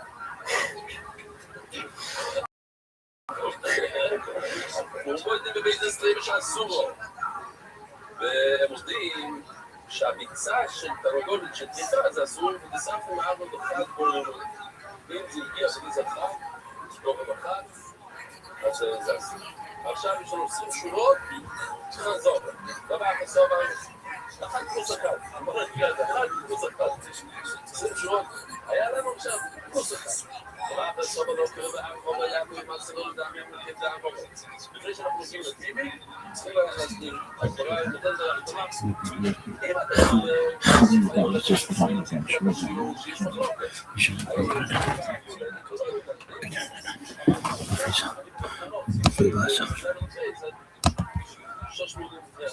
אם היא עומדת, זה הלכה. היא יכולה, אבל יש מישהו שלא יומד. לא. אז לא זה סורת המורבה, שטריפי יולדת. אז מה שאמרנו זה מצוין. זה לא מהפסוק לא מורבה, היה פה מעצים לא יודע, בגיל המור, כמו שאמרנו שם המפלט שהיא יולדת. אז היא יכולה להוליד גם אחרי שהיא טריפה, אחרי שהחולדה תפסה אותה, תקריב אותה. היא יכולה להוצאה כביצים, למה? אז לכן אמרנו שהיא תלוקה וזה אסור, ניכר באיזה ציבוקה. אבל אם אתה סובר, רבינו לא יסור לו בזו אנחנו יעקב, אתה סובר שאולי לא יכולה להטיל ביצים כשהיא טריפה, אז לכן צריכים קצת לשנות את הגברה, ואז מגיע את זה. ולכן הבעיה, יש לך זומר את זה, זה חומר המק.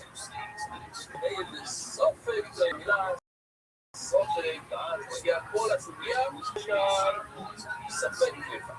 וישאיר לו כמה מה שינו לו. נותנים לכל הביצים שבתוך התרנגולת, משאיר את זה שם מכמה ימים. כמו זה מדוענו שערים.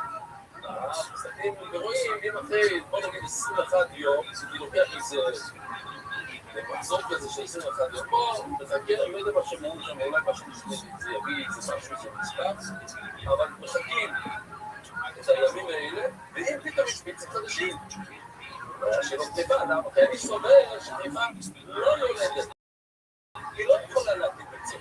סימן שהיא מטילה ביצים זה סימן שהיא לא טבע. ואם לא אפשר, לא יעשה.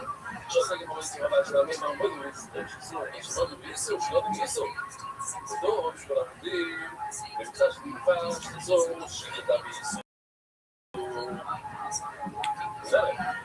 שטבע כן יולדת. בדור. בביצה טריפה, מפני שכל זו ביסר. זה גודל בתוך הגוף שלה, כאילו שהיא טריפה. אבל אני אמרתי נשאיר לנו כמה. לא מדובר על ביצים חדשות, מדברים על הביצים המקומיות. וזה. אם כן, לא מדובר. אז מה זה דוקטור? בוא נדבר על בדיקת זהיר ובעלה, משהו חדש. לא יודעת, זה לא דוקטור. מכל זה היה בים, כאן זו שאלה. אתה צודק, צריכים להחליט ולהכניס את המילה אין עוד אסנה להטריף ולהט זרועים הנועים וגם מזבח כאילו שאתה לא הפסיד אפשר להביא שאלה של צוות שסליחה על המזבח אין שרואים יקרב מדבר זרועים הנועים וגם מזבח יקרב, שיברו רוצה בניתי כאן אני לא אומרת שיכולתי בתום רב וכל אמרנו לא, שנתפצה בחג כדי, אנחנו אומרים שהיא לא מזויק לך. סוף הרומיון, אם היו, סוף הרומיון, אם היו, קצת שונה ממקוד, לא יקס, אבל קצת שונה, שהשאלה היא,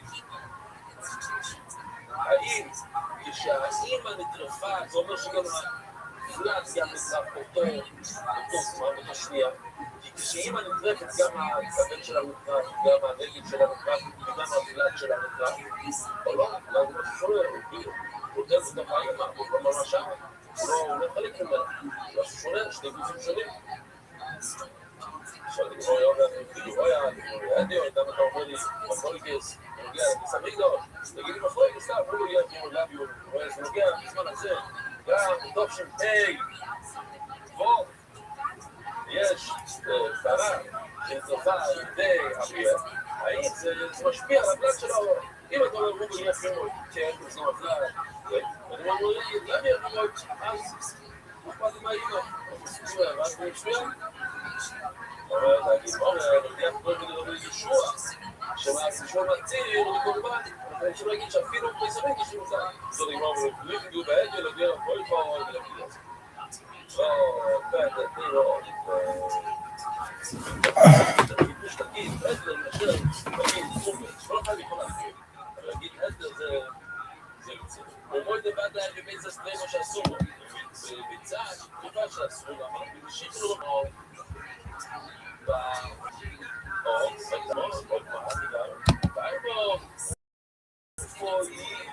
מה זה גופוי?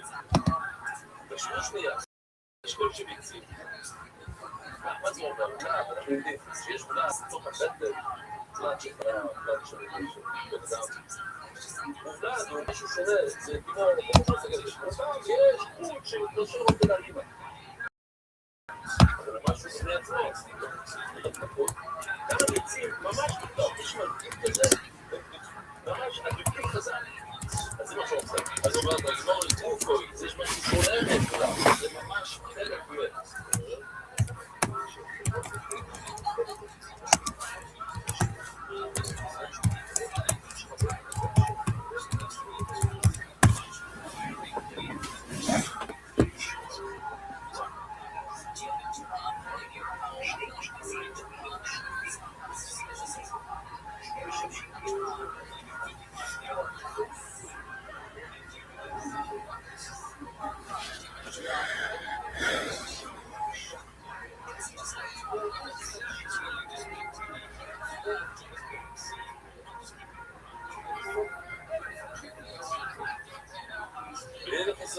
אז נגמר עכשיו, זה לא כמו שני מספרים. שכר אין פטנט, לדעת אם הוא מספר או לא. אז תחשש את זה קודם. ובכתיבה יש כן פטנט, הפטנט כמו שהיא הולדת. זאת אומרת, אם היא הולדת פה משהו, זה חודש, זה הסימן שהיא לא הולכה. לא רבה. כאן יש את הגידוש, העצות, כל בניות, שאיבוי, עצת, אינו עם צבעי ספור, יש לך צפוי, יש לך תולה, אין לו עצמות. אז הוא לא יכול להיות יותר משתי צפות. הוא פה בשמונה מינות, ורבים רואים איתה, כל דבר משהו, אישו שתי או אידאו, אם התלה, העבדיה, אם תלאים או צ'יטה, שורה לקרקע אסור. אז הבוא יצא, צריכים לדעת דבר הזה. אם יש תולה, שנעזר לקנות, לא, תלוש מהארץ, לא תלוש בארץ. יש להם זה תמר, אם יש תולעת שנולדה בתוך האדמה, בצה"ל יש כאלה שאומרים, כל איזה פוסט שנייה, כל השרץ השרץ על האורץ, סיפור על התורה, שצריך להיות עליו, הוא לא רב. אם הוא קשור, אם הוא ידע שעדיין הוא בא לקרקע, זה האורץ, נכון שהוא בתוך הקרקע, הוא לא על האורץ. אם זה תולעת שלא קרובה לקרקע, דבר שלא קרובה לארץ, זה לא על האורץ. אם אנחנו שואלים אם הוא קצת מסתכל, האם זה נגמר הסיפור? יש כאן לב, זה יכול תולעת חי, כמו שהוא, לא, כן, תולעת מת אסור, הבוי זה לא משכוח, תולעת מת אסור. לדבר על תולעת חי, שזה יותר גרוע תולעת מת, 80 סמכן זה בין כמה בקיצור,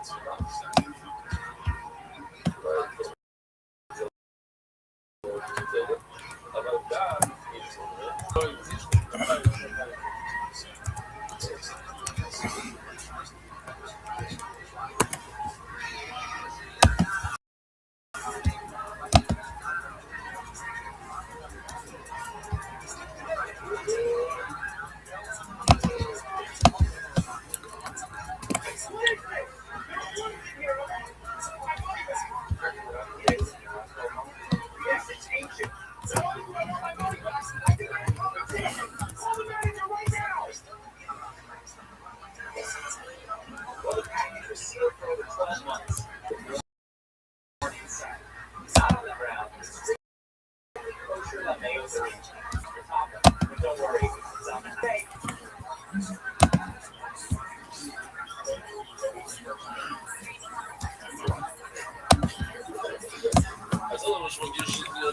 עשו בו אני, אל תעמיד קאגו, הנה, לכן אני עושה את הסול קאגו, לבוס בזייה בשעתו שעתו חייב להיות שהדברים האלה אחרי 12 חודש, והמנהל הגיעו עם חדשים, הרי אמרנו שתולד בכל שאלות, שאין לו עצמות, לא יכול לפעמים 12 חודש. זאת אומרת, הוא הגיע בתוך הזה, הוא היה תלוש. את הפעמים שם, אסור לחוק, נכון? זה סוג של ניקוי, של נעד, משהו,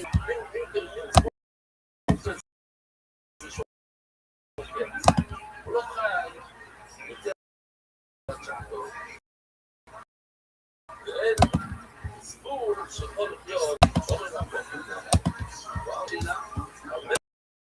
יש מבר של בני אדם והמבר הזה לכאורה זה סתיר למה שאתה אומר זה לא מעניין, כן? הוא שואל שאלה זה מה שאנשים אומרים שני אימות 7 שנים הסגובה יש לזה מילה עבודה בבעלה לא בסוף לא עולה למה כאילו החיבה מהזכר ואולי חסיד למה בכל זאת בסוף דבר הייתה את השמן הזה בכל זאת הוא מפתן ברציני הוא זה באמת טוב הוא יוצא לך מהרבי סבבה יש הוא מתגדת והכל הוא סורי בעיקר מנגדים הוא דרך מכל הכמעט בספר שיסין וסיימה את הלב, אתה ישבת עליו, ואתה רוצה לקצת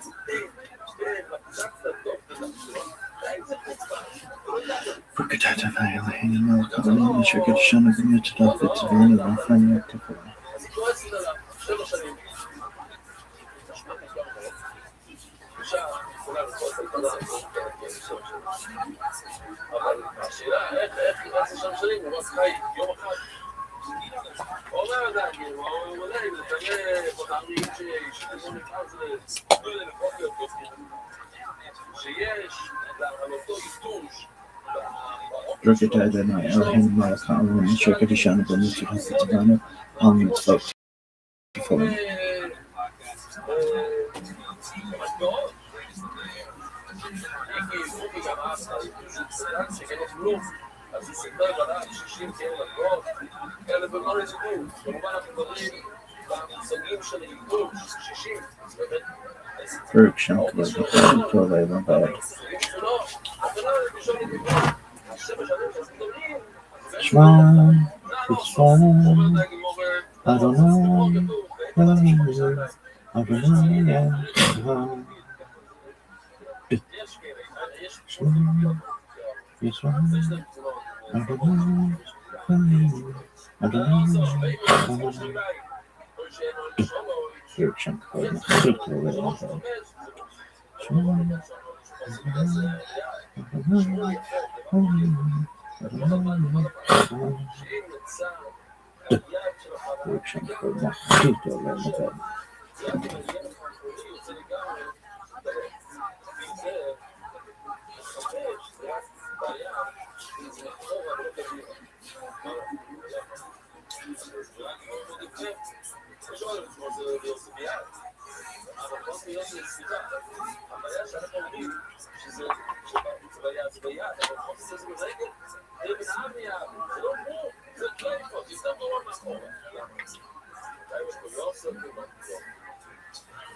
אדוני כי גם חסר לך גם ממש, בציוד, לא קדימה, זה לא בעיה.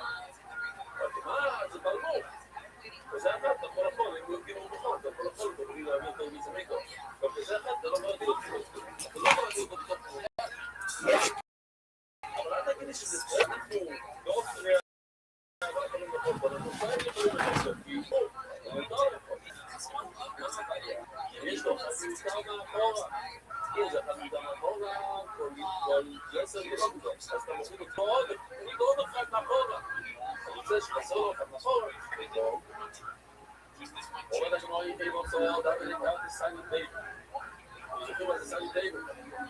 זה בתוך העין, זה מקום שאפילו זאב לא אוכל. למה? לא.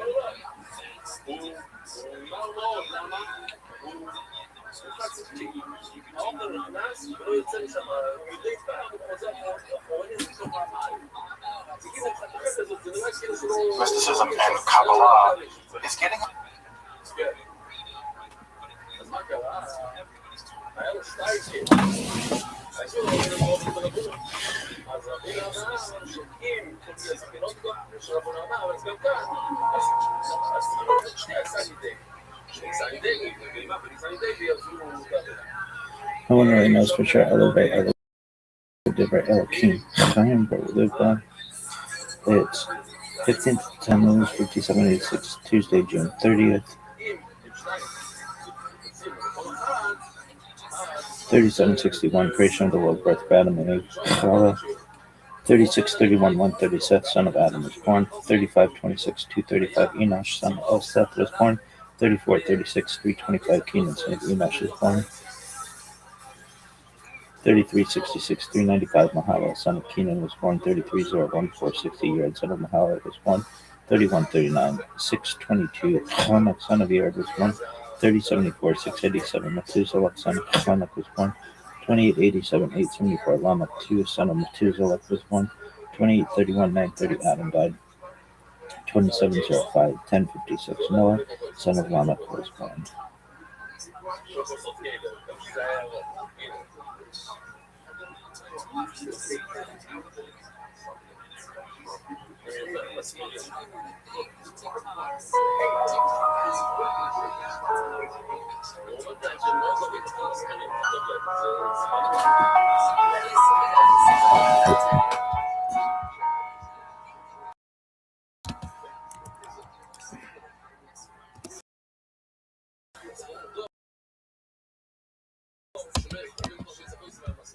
I'm Dr. Justin Sarkablor, the Arcane.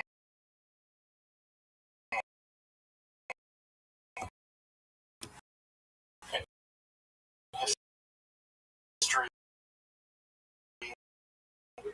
philosophy, and religion. I don't know just how those over time. It's has just always existed in the form that we have it at all. Of course, neither of these positions is really tenable. Such notions developed greatly through the ages and are still developing. And there have been exclusive schools of Jewish mysticism and Kabbalah.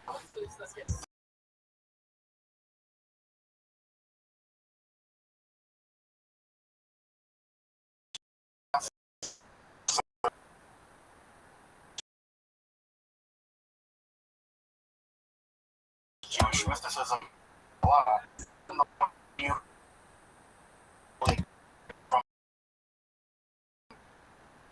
hopefully it will also enable great developments in Jewish mysticism and Kabbalah in their historical and cultural context, and hopefully embolden you to dive into the primary texts, which are admittedly as sublime as they are obscure.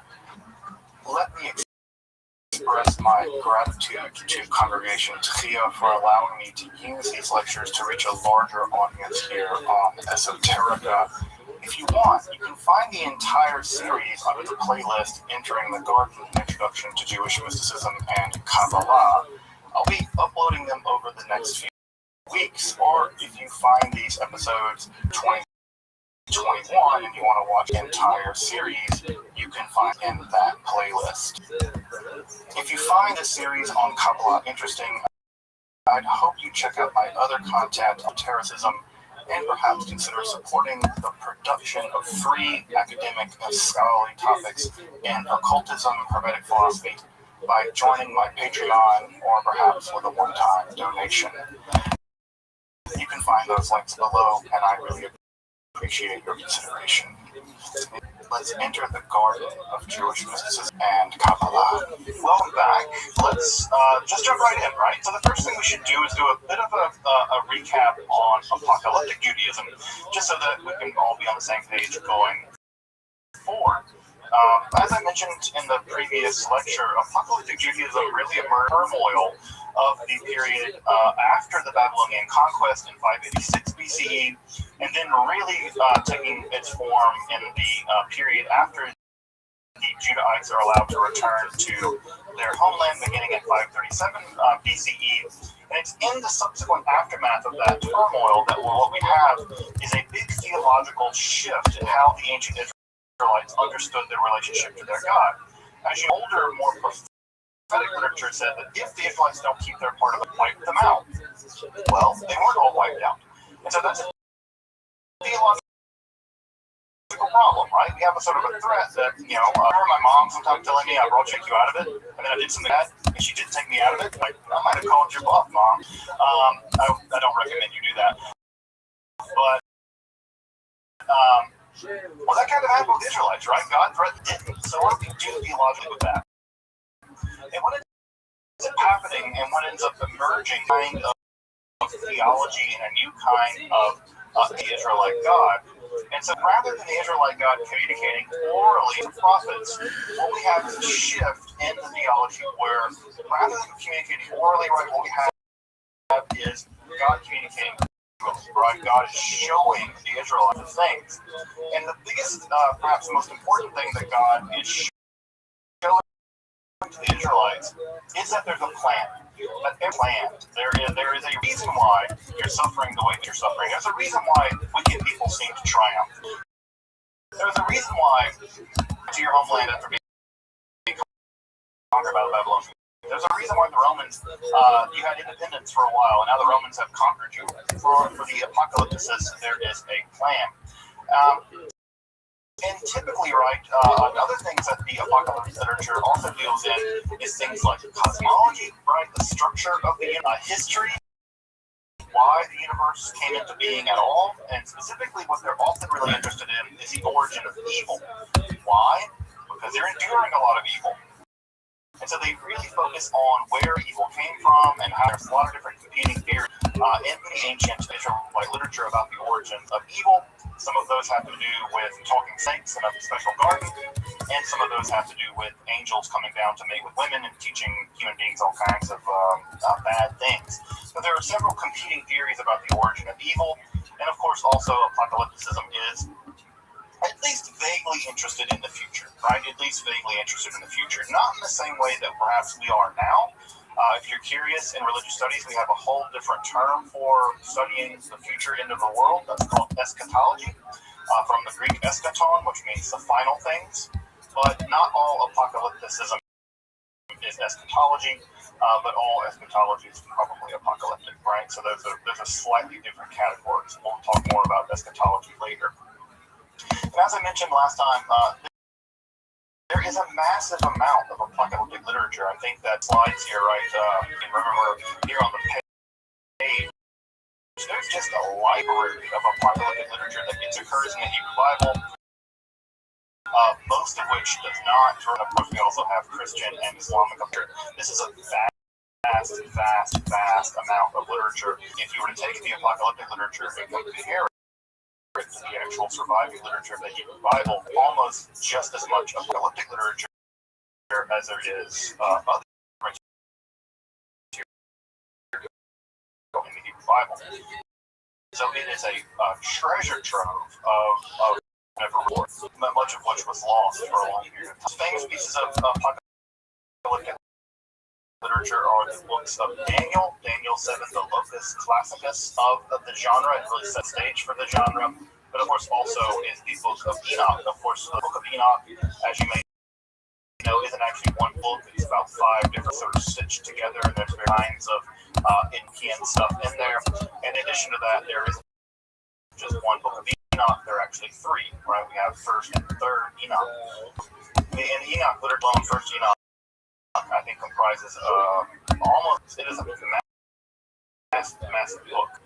So Enoch is a large volume, and of course that third Enoch are also part of that literature as well. So literature is itself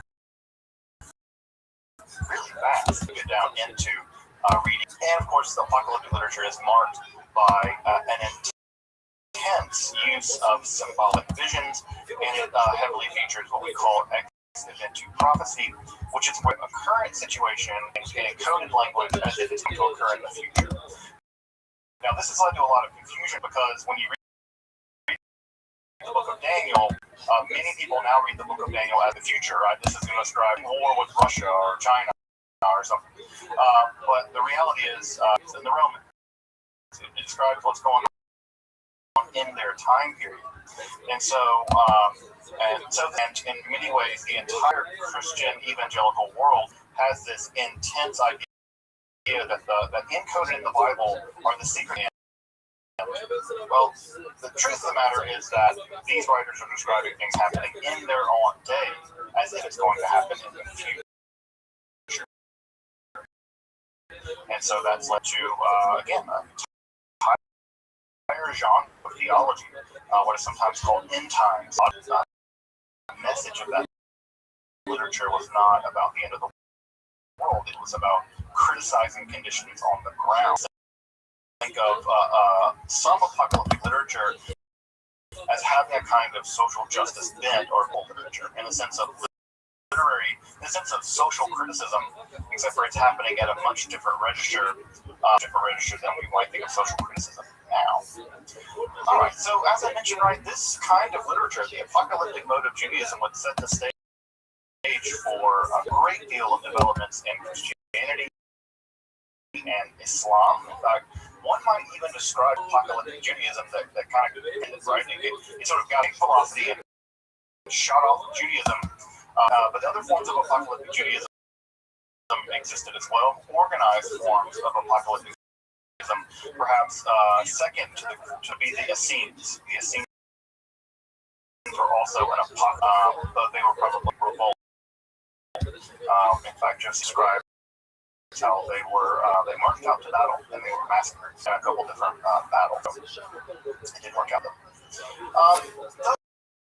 Right, one of the things that's worth pointing out here is apocalyptic Judaism did not prove popular in proto-rabbinic, and rabbinic circles. So we'll get to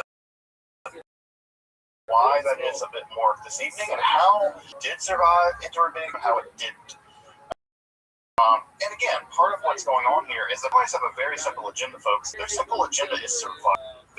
Their job is to make Judaism work in the aftermath of the destruction of the temple, and in the aftermath of the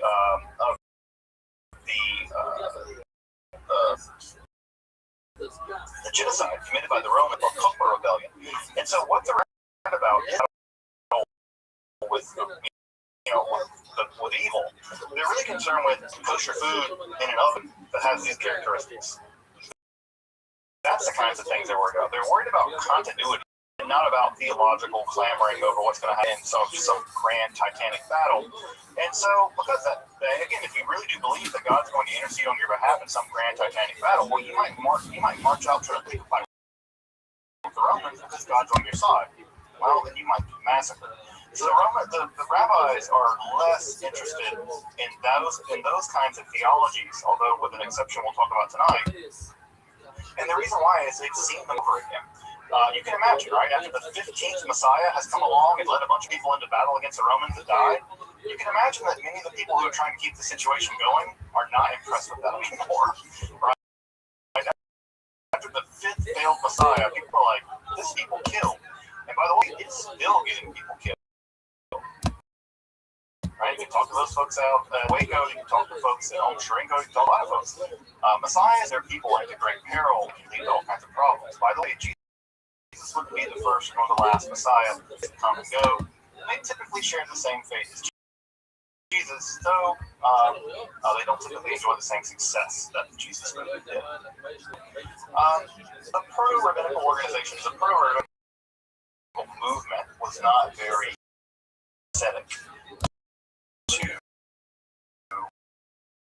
the rise of the apocalyptic form of Judaism. So there, and get to them toward the end of the lecture. So whether they're wrap-up questions or digging deeper into whatever.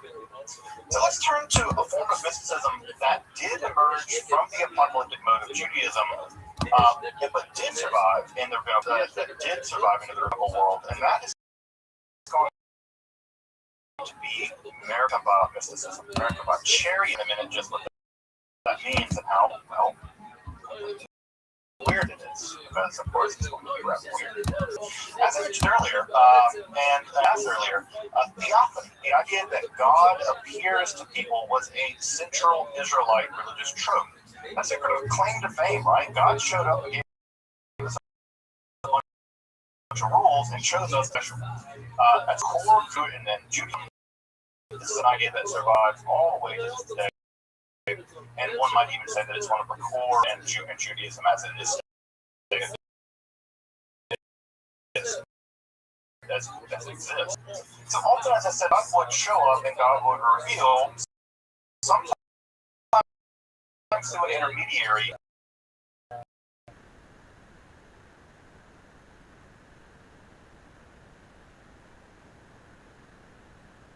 contract these various people or people in the case of the collective Israelite state. And so this idea that God could show to you or show up to us, the idea that was very common in ancient Israelite worldview. Now, what's going to change, right? What's going to change is that visual contact with God typically is God coming to you, right? God revealing things to you. What's going to change in the apocalyptic mode of you go to God? God's going to take you up into the heavens. An angel is going to escort you into the heavens and show you around the cosmos, show you the throne of God, show you the underworld. Enoch even gets tours of the underworld, that place you don't want to go when you die. And so there's a shift in the apocalyptic. Rather than God showing you, right, you get to control things as if they're sort of passive, recording it. Rather than go on journeys, that's going to be one of the big shifts in the apocalyptic literature. Of course, the main two events in the literature, at least in the Bible, are Isaiah and Ezekiel. And those two theophanies, the theophany of Isaiah and Isaiah 6, and the theophany in Ezekiel are going to be the two big prototypes. What I should also mention, by the way, is that the angels, the various other supernatural beings that are often seen by the apocalypticists, are not. I know most of you probably have in mind the more Renaissance version of the angel. That is to say, it's a roughly humanoid, sometimes even sometimes with multiple sets of wings, some Isaiah. In the Ezekiel vision, these beings look nothing like spiritual angels. We have wheels or eyes that rotate around each other in weird ways. People can set things in this kind of a bow or something. Now, there are other creatures that are sort of stiff-legged that have various kinds of wings and shapes on the heads of various kinds of animals. They are very, very, very unusual creatures, and they often get strange names like coyotes, right? The ones that are alive, or the cherubim, or the Ophanim, that's the name of the wheel-shaped ones. Biblical angels or biblical supernatural creatures are very cherubic angels that you may have seen adorning paintings from the Renaissance. Israelite angels don't really appear like that. What's important about the apocalyptic is also what's going to be added from Isaiah and eventually into Enoch, where they're going to be given visions of the throne of God. They're going to be taken to the very apex of reality, which is God's throne room. and they're going to be shown images of the throne of God. Well, to get to the throne of God, you can't just kind of go, the old, what Maynard saying, can't get there from here. Well, you got to travel, right? And the way that you travel typically is you travel up through the spheres of the heavens, right? They're typically thought of as being 8 spheres of the heavens, and all of these spheres are inhabited by all kinds of supernatural creatures, angels and otherwise, demons in some cases. And you ascend through these spheres, right? And eventually you're given access to the palace where God lives, and you're given access to a vision of the throne of God. This began to happen in some of the literature associated. You may know is famous because Enoch never records that Enoch walked with God and God took Enoch away. A few people in the Hebrew Bible that has never said that, or 2 characters that are said to never have died. Now, what ends up happening, right, is that the structure of the Israelites is really thick. Actually, from the first lecture, right, when I describe cosmos, what we have basically is a dome.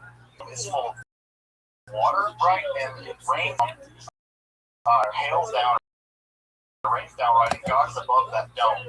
Well, when Persians and the Greeks especially, and somewhat to some degree the Persians, they have a much more robust vision of how the cosmos is astrology. And for them, what you have are various planets ascending, right, beginning with the moon and ascending all the way up to the planets, right? And so the universe gets much thicker. And of course, if those planets are moving around, right, they got to be moving through something. And what are they moving through? Well, there's a lot of debate about it. Aristotle thought it was crystalline spheres, but there's a lot of debate about what's going on. The most important point is that the Israelites are going to inherit a Hellenistic quality. And the old Israelite conception of the universe is a block. So, right, what we have in the aftermath of some of this elliptic literature, specifically Enoch literature, and if you ever want to read the Enoch literature, I can recommend it. It's really fascinating literature. There's going to be a question here, right? We have the ideas that had visions of the throne of God. Well, curiously, the rabbis asked, can other people do this? Is it possible for someone else to make this this ascent? And we're going to complicate that term ascent here in just a minute. And what's shocking is that the answer is yes. They say, yeah. You can go into the heavens and ascent to the various spheres. And not just can you, but I've done it. And I can teach you how to do it too. Out of the apocalypse, where the apocalyptic mode is simply revealing what Enoch experienced, to a mystical practice whereby you, or at least some, could do this themselves.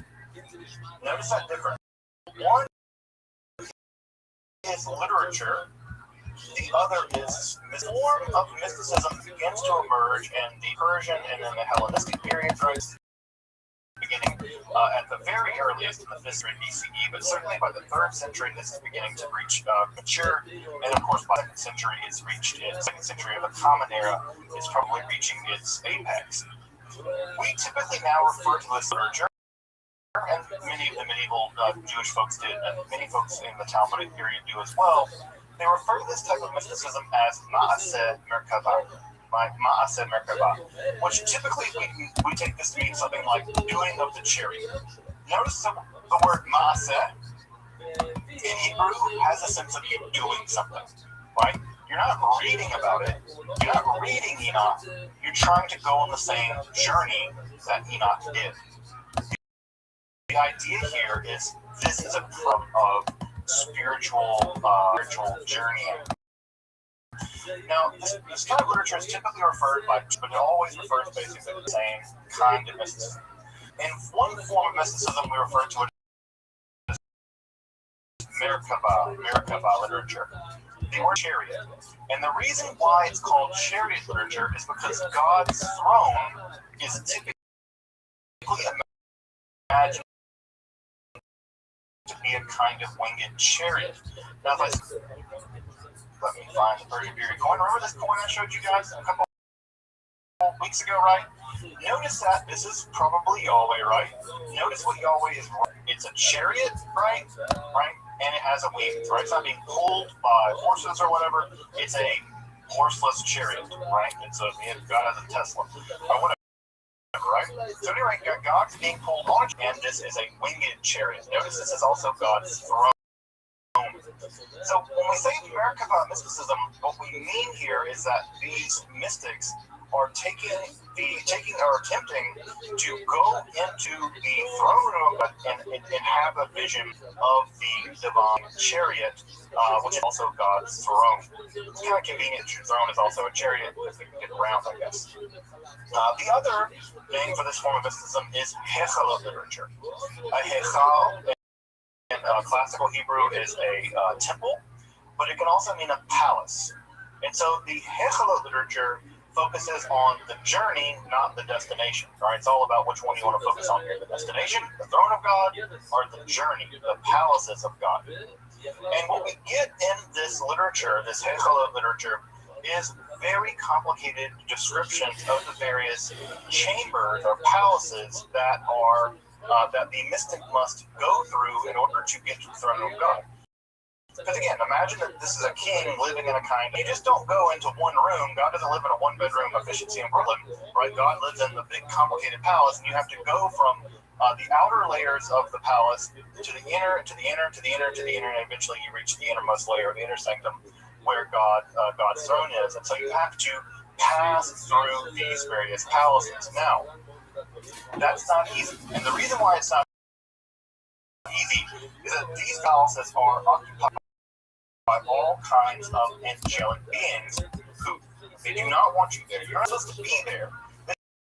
This is a sacred, divine realm where sinful or whatever shouldn't be hanging out here. And so what we get in the palace literature is that these very military-like angels have various kinds of ways of making sure that you don't pass through the various palaces without very complicated seals. These seals would be represented often by various kinds of divine names for these angels. So you need to know the various names of the angels in order to address them properly. So you have to know their name, you have to know their seal, you have to know passcodes, you have to know in order to bypass these of angels, somewhat secret codes almost. So you need to know that information. Otherwise, the angel will kill you. And in fact, there are even the literature where the text will say, no, this passcode, like this passcode is not the right passcode in there, and I set that passcode, and they almost, because there's a famous line in Hechel Rabbati where one of the rabbis says, that angel almost like a piece of wheat. Right, so there's I get thinking. Of course, the ascent, right, palaces ultimately results in the vision of the divine throne, an ecstatic experience.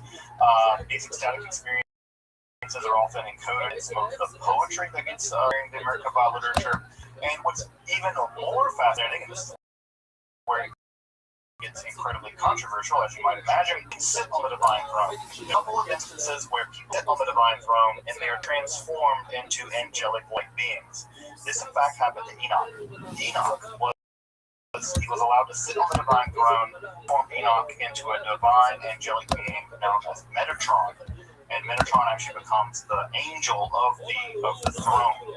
Again, you can ask yourself, like, how can a lowly human being sit on the throne of God? Well, that's part of what makes this literature so.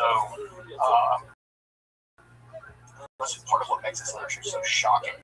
Further, more shocking, you can have a vision of the divine body. Thinking to yourself, God doesn't have a body. One of the things that Judaism teaches is that God doesn't have a body. Well, kind of.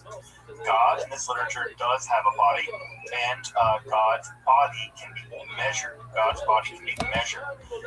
And this form of the subform of Merkabah literature is called Shiokoma, which in Hebrew or Aramaic actually means something like the measurement of the body, or the measurement of the vastness, or the measurement of the heights. And so what happens in this literature is that you're given a glimpse of God, and you measure the body of God and measure the dimensions of the divine body.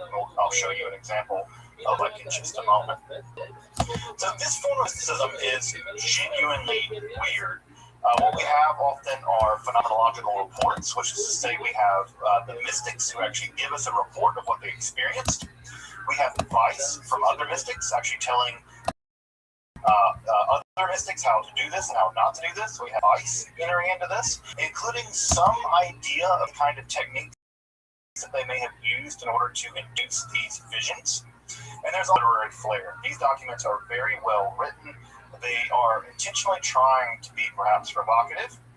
And what we get in these documents is a really fascinating glimpse into how they may have this stuff. Also, it's worth pointing out at this point that for whatever reason, you don't ascend to the palaces of God. You descend, right? Hey, Merkabah, you descend to the chariot. Now, why they descend to the chariot, we don't know, right? It seems like you should go up, right? God lives beyond the stars, and up seems like, it's like Peter Pan, right? Second star on the right, straight on to warning, right? That you should go up toward the divine world. The Merkabah mystics never describe things going in that direction. You always descend into the chariot.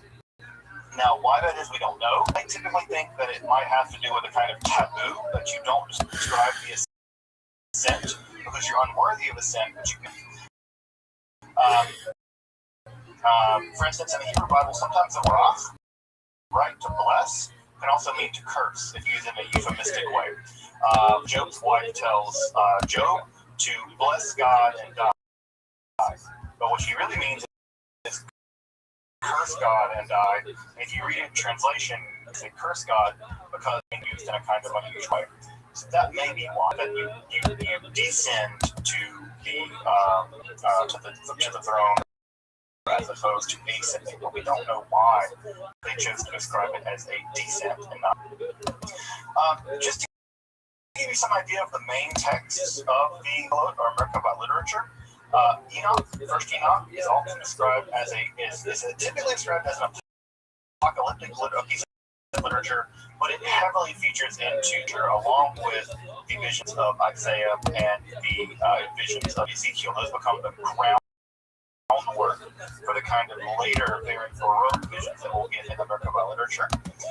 The two principal texts of this literature are the Hechalot Zutarti, and this is the lesser palaces. This is considered to be typically the older of the oldest form of the Merkabah literature. It's a relatively short text, and it has to do with the descent of Rabbi Kihav. The Hechalot Rabbati, which is the longest text Hechalot literature. This describes the descent of Rabbi Ishmael. Both of these rabbis lived in the 2nd century of the Common Era. Another text that was also very popular was what is called the Maaseh Merkabah, the account of the chariot. This is primarily ecstatic poetry uttered by the descenders when they made the descent, so it's largely Merkabah poetry. This is also known as Third Enoch, and this has to do with the transmutation of Enoch into the angel Metatron on the throne of God. Third Enoch, you have perhaps one of the most provocative in all of Jewish mysticism, which is to say that not only is Enoch transformed into Metatron, but that Metatron is sometimes described here as the right. So you have the Yahweh Gadol, which is God, and you have Yahweh Katan, the little God. Now, the idea that there can be two gods proved to be very, but this in the air during the Merkabah mystics, and so even Merkabah mystics at some level challenge straightforward ideas of monotheism, which we take to Saint Judaism, but at least in 39 and some other texts, the idea of a completely unified monotheism is disruptive, right? It's disruptive. And there's some ideas that even the Trinity may have emerged as some of may have emerged in conversation with some of this idea that there is a greater God, a lower God, and things like that. So again, basic assumptions you make about Judaism are disrupted by some of these mystical ideas. One of which is that there is a lesser Hashem, a lesser, and that idea is very, very shocking for many people. And again, also I mentioned this text of Shiur Koma, and Shiur Koma is a separate piece of literature, which, as I mentioned, right, describes the various dimensions of the divine body in a Persian unit called the Parasat. We'll talk more about that in just a minute, and I'll give you an example of what that looks like from the Shiur Koma. This form of mysticism seems to have hit its apex right around the 2nd century, right around the 2nd century, sometime in the middle of the 2nd century, in the 150s, 160s. Now, why? We don't know. Why that time period? That's the direct math, or right at the time period of the book. Rabbi Akiva was martyred during the Bar Kokhba rebellion at the same time. Why? Well, perhaps people were very desperate. People wanted to have abandoned by God, and so techniques for descending into the throne room of God allowed perhaps them to connect. It's not clear, but that's when the form of mysticism seems to have hit its apex. It seems to have been practiced. There are a handful of texts that are actually absorbed into Kabbalah. So Kabbalah will absorb a lot of these into the truth. Just FYI, we have about 50 manuscripts of this literature that have survived from antiquity, all dating back all the way back to the Cairo Giza. So we have a lot, right? A lot of this, which again, typically, right, we take whatever survived, and that gives us some sense of how popular something is. Not nothing, right? No, they're not all complete. They're not all in great shape. There are 50 of these manuscripts that have survived, some of which survived all the way from Palestine or Babylon. They were moved across North Africa. They were absorbed into the European context. That shows you that this literature is being copied, it's being appreciated, but it's really fascinating. It's really fascinating to survive some of these manuscripts. We think that the way this literature was formed, and this is a going theory right now, most literature, by the way, should also mention is in Aramaic, not in Hebrew, which means that it was also being written in the vernacular at the time. This is not meant, this was literature meant to be read in the vernacular. What we think happened is that there are smaller phenomenological units. Phenomenology is the $4 word that means experience, right? These people are having experiences. They're recording those experiences. Those experiences are what we call microforms. They're just very small snippets of discrete mystical experiences. And it seems like there are schools of mystics having these experiences. So I might go to the first heaven, you might go to the fourth heaven, right? I might go to the third one, you might go to the second chamber of the fourth heaven. And what ends up happening is that all of these various forms get stitched together in what we call macroforms, much longer documents, in which narrative sections are kind of stitched into these microforms to form these larger narrative structures. And at some point, this got systematized. We can see the systematization process happening in some of these texts, where the various palaces are very systematically described as having various kinds of chambers with various kinds of angels, and we know exactly how many angels are there and how many angels serve them, and they're organized very much like an army. In fact, they're organized very much like the Roman army. A lot has been made about that the writers of these texts are imagining a kind of powerful army existing in the sky or existing in the divine realm, and it mirrors very closely the Roman army, which, by the way, also helps us to date some of this material, because, of course, the Romans only existed during a certain time period. So what we get are these microforms, right, which are probably the result of mystical experiences. Those are stitched together in schools of mysticism, and then those are filled out in a more literary way, and the texts that we have now are those final literary forms. in the form of the Hechelot Zatarti or the Hechelot Rabbati. So they were fairly confident. The leading scholars in the field of this material are fairly confident that this literature is downstream of actual mystical experiences held in various schools of mysticism that are produced in a literary way over of several centuries. And as I mentioned, what we have in this literature are accounts of heavenly journeys, or accounts of journeys through the divine realm. In these texts, we have very complicated passcodes. So many of these passcodes are angelic names that we don't understand. They're very long strings of characters in the alphabet. We don't know what these texts means, what these names mean. They don't look like typical angelic names. And so we have these angelic names. You would descend into a palace. There'd be an angel guarding the door. You would address that angel by their name, and the fact that you knew that angelic name meant that they might let you into the room, and then you could pass to another level, right? And then you would encounter several other angels, and you would have to know various kinds of secret codes, or it's like sort of like divine espionage or something. So you would need to know several secret codes, and eventually an enormous mass of literature developed of just code books of various angels, where they live in the divine realm, how to bypass them, what you might need to bring them, because you might not be enough to know their name. You might have to bring them things, or give them seals, or show them sort of various quasi-magical devices. But next week we'll be getting into Jewish magic, and we'll see some of these angelic seals, these angelic magical passcodes. And what you would do is you would bypass these very fearsome angelic guardians, and you would have visions of the divine world. Almost always result in a vision, and downstream of that mystic would be a hologram, right? So this literature is sections describing the structure of the divine world, lots of passcodes and named angelic names, right? Describing what they saw, what they experienced, etc. There's a lot of hymns and things in this. By the way, some of these hymns have actually survived into the Orthodox liturgy, especially your holidays. So if you've ever been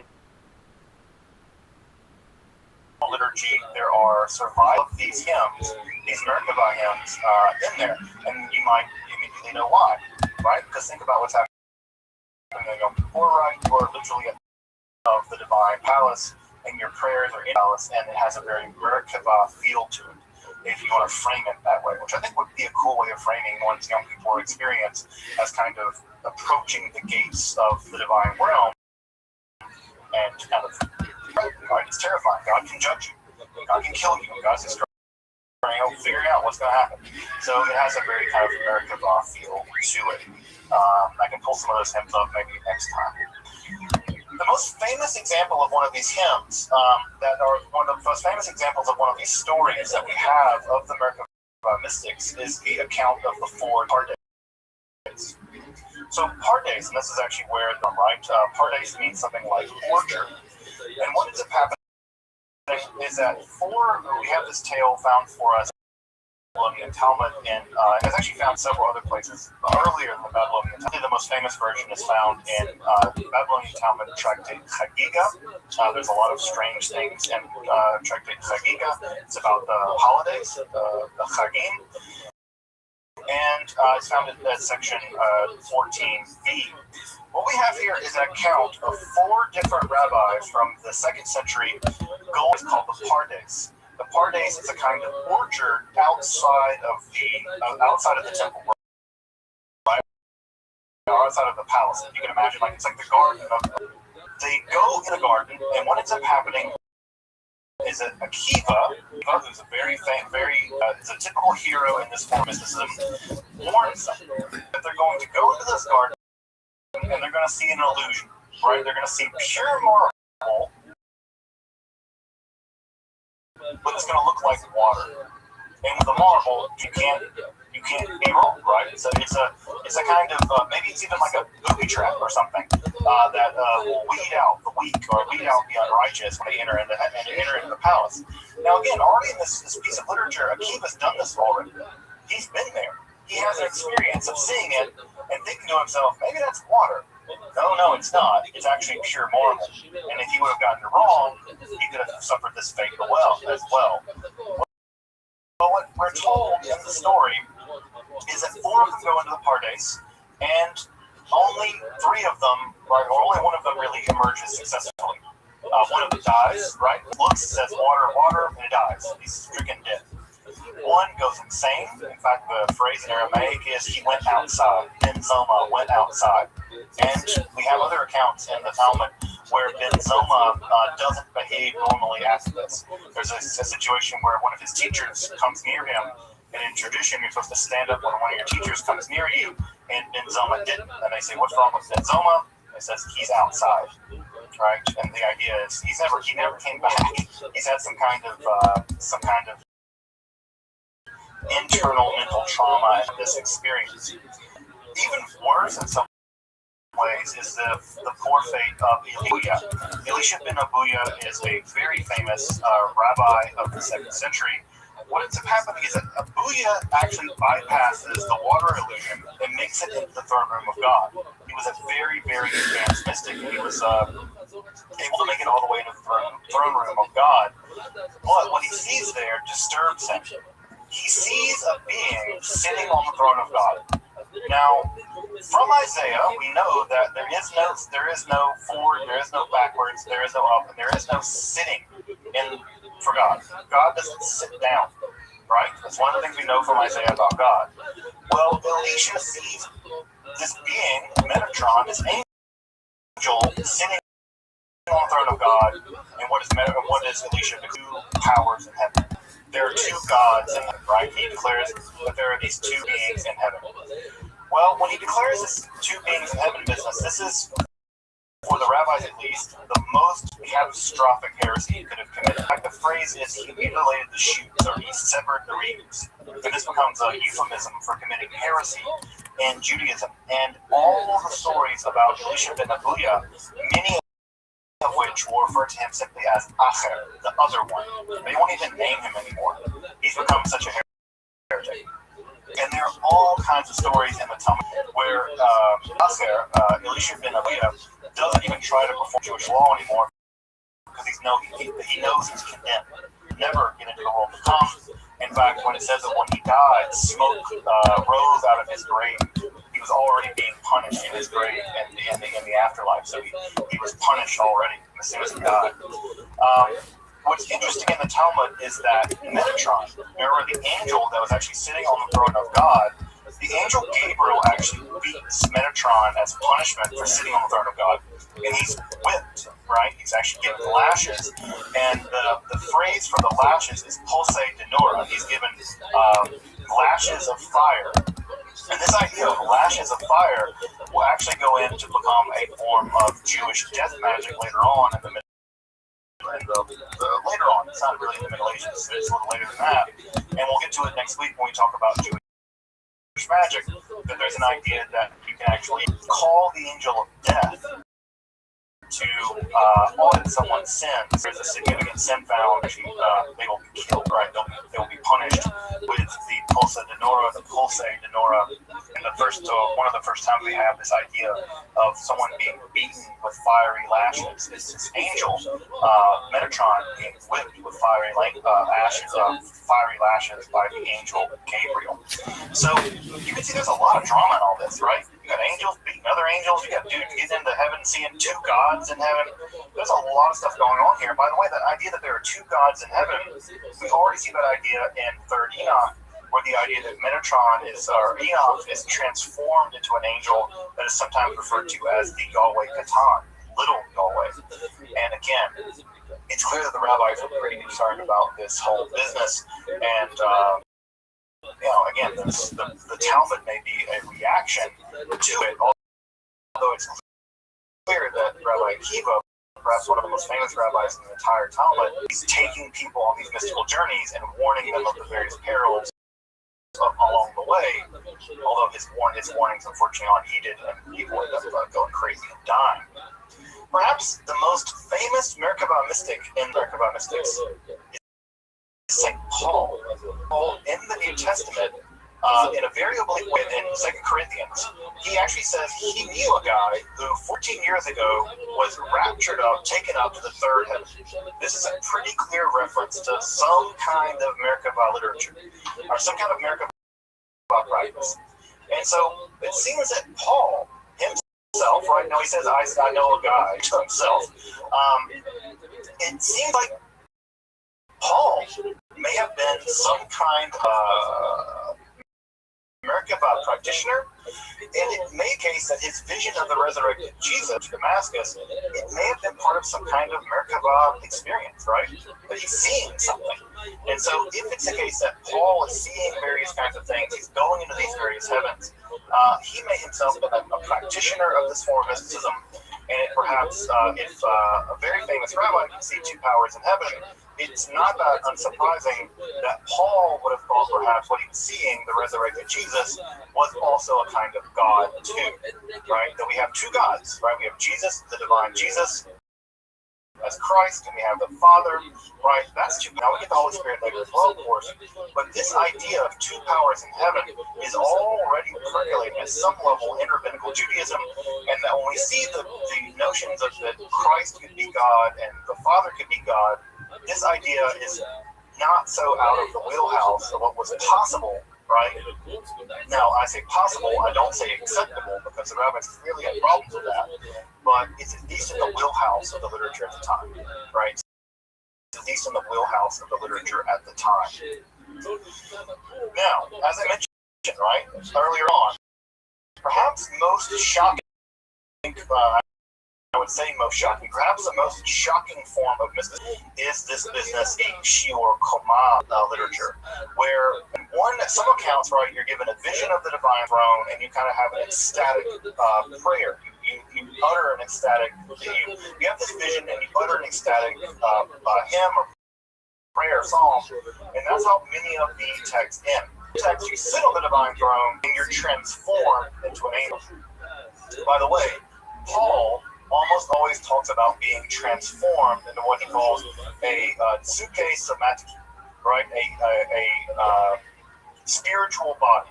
That when you are believing Christ, you will be transformed into a spiritual body. Again, these ideas aren't foreign to Judaism. Paul just takes them in a direction that would have been a little alarming to many rabbinical people at the time. But something like that also happens in the Merkabah literature, where your body is transformed into a kind of spiritual body, and that's exactly what happens with Enoch.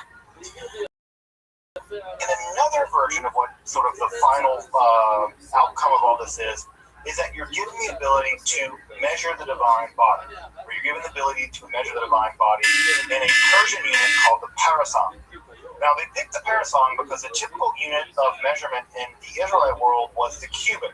And as you may know, right, the cubit goes from the tip of your elbow to the tip of your fingers, right, and you measure things in cubit. And typically that was standardized by measuring the cubit of the king, and that became the official cubit, at least until that king died. Well, the parasong was a much larger unit of measurement, and it was about, we would say about 3.5 miles, right? It's about 3.5 miles. What we get in the Shiur Koma literature are measurements of the divine body, along with the mystical or perhaps magical names of the various of God's body. So I've reproduced here part of a translation from the Shiur Koma, right? So we have the right and left eye, right, of God. We have the names of God's right eye, right? So we have the names of God's right eye. We have the other names of God's left eye. Now, you might be curious about why we have it spelled A-Z-R-Y-Y-H. That's because we have in the Hebrew text, right, it'll be Aleph, Zion, Resh, Yod, Yod, Hey. Right? Now, you might be asking, well, why didn't you translate it out? Well, the simple answer is we have no idea what these words mean. They're not Hebrew words. They're not Aramaic. They're some kind of unusual mystical word. We're not quite sure what they mean. Now, what's important about that is that next week, when we begin to talk about Jewish magic, we're going to see something very similar happening in Greco-Egyptian magic. There are going to be long strings of words that aren't Greek, they're not Egyptian, they're not Hebrew, but they are said to have magical power. And these sacronomina, these holy words, they're going to be said to have magical power, and already in the Shiur Koma literature, they're already showing up. And so we have these long strings of Hebrew characters, but no one knows what these characters mean. People really work hard to try to figure out what they mean. And sometimes we do find out kind of what they might mean, but it's anyone's guess. So we have left and right eye. We have them named here. You have here for the manuscripts, right? So we have the left eye, right? It's called this. It's an issue from them, right? And that gives light to all creatures. So we now know that light emerges from God's eyes, and that is where light comes from. It comes from the eyes of God. So we have the white of God's eye, right? So the white part of your eye, you have the name for it. And so we also have some measurements here, right? So the white of God's eye measures 10,002 parasangs. Huge number. You can do the math there to figure out how big God's eye is. But you're talking about tens of thousands of parasangs long. And if you do the math there, right, you're getting tens of thousands, maybe even hundreds of thousands of miles. That's how big God's eye is said to be. The distance between God's right shoulder and God's left shoulder is 16,000 to 10,000 parasangs. So again, an enormous number. The right shoulder has a name, the left shoulder has a name, it also has another name, right? And you can see that there are alternate readings here. The text goes on and on and on like this. God's beard, I think, is long, if you're curious. The distance between God's nostril and the distance of God's fingers, which are unusual. Well, I taught a Jewish mysticism class at an art college once, which is great because art students they're weird, they're great. But one of the things that one of the students did was go into CAD, design program, and actually mapped out what God's body looks like. And what's weird is that God's head is really, really big, and God's arms are kind of weirdly short, and God's fingers are really weirdly long, and God's trunk is small, but God's legs are really long. So you get this really creepy looking creature. I'll have to dig out for the image that the guy came up with. But what he did was he compiled every single one of God, and God's eyes are big, right? God's eyes are really big. And shockingly enough, right, have you ever seen the stereotypical picture of like a gray alien? It kind of looks like that, right? Of course, that's just for the middle of all the, alien people, alien conspiracy theory people, whatever. But it is weird. It is weird. And so we have this. And by the way, this text goes on for pages and pages and pages of this stuff. Right, with all kinds of dimensions of God's body. Now, when this literature was published back in, we don't know exactly when it was published, but when it begins to emerge and we find it into the Middle Ages, one of the probably people that's reading this and thinking to themselves, this is terrible, is Maimonides. There's a great argument that the Guide to the Perplexed, if you've ever had, that's the right word, or the punishment of having to read the Guide to the Perplexed, because it's just as likely to perplex you than help you. One of the things that's true about it is that one of the main theses of the Guide to the Perplexed is that God does not have a body. And that what Maimonides does for the vast majority of that book is spend time with every single God's eyes, God's legs, God's hair, whatever. And Maimonides goes through every single time the Bible describes God as having a body and shows not to be taken literally, it's to be taken metaphorically. It's possible, and I think likely, Menachem Kellner has written a book about this, where Menachem Kellner argues that at least in part, the most important piece of Jewish philosophy ever written was written to combat Merkava mysticism and Shior Koma mysticism. Now that's high praise, right? There's no higher form of praise than parody or criticism. Because if people are criticizing you, that means that they're taking you seriously, at least at some level, they're paying attention to you. And it seems that Maimonides, at least in part, is writing the Guide to the Perplexed as an argument against this form of mysticism. Now what's worth pointing out here, right? What's really worth pointing out here is that this form of mysticism lasted for more than a minute. Now, I want to mention one tiny represents a relatively small chunk of this form of mysticism, and this is called the Sar Torah mysticism. This is a distinct form of Merkaba mysticism, and in fact, it might even be Merkaba mysticism at all. It line over into magic, but it's always recorded in Merkaba texts. So there'll be a Merkaba text, and then all of a sudden there'll be a chunk of text that doesn't quite read like a Merkaba text. In this literature, we typically refer to as the Sartora mysticism.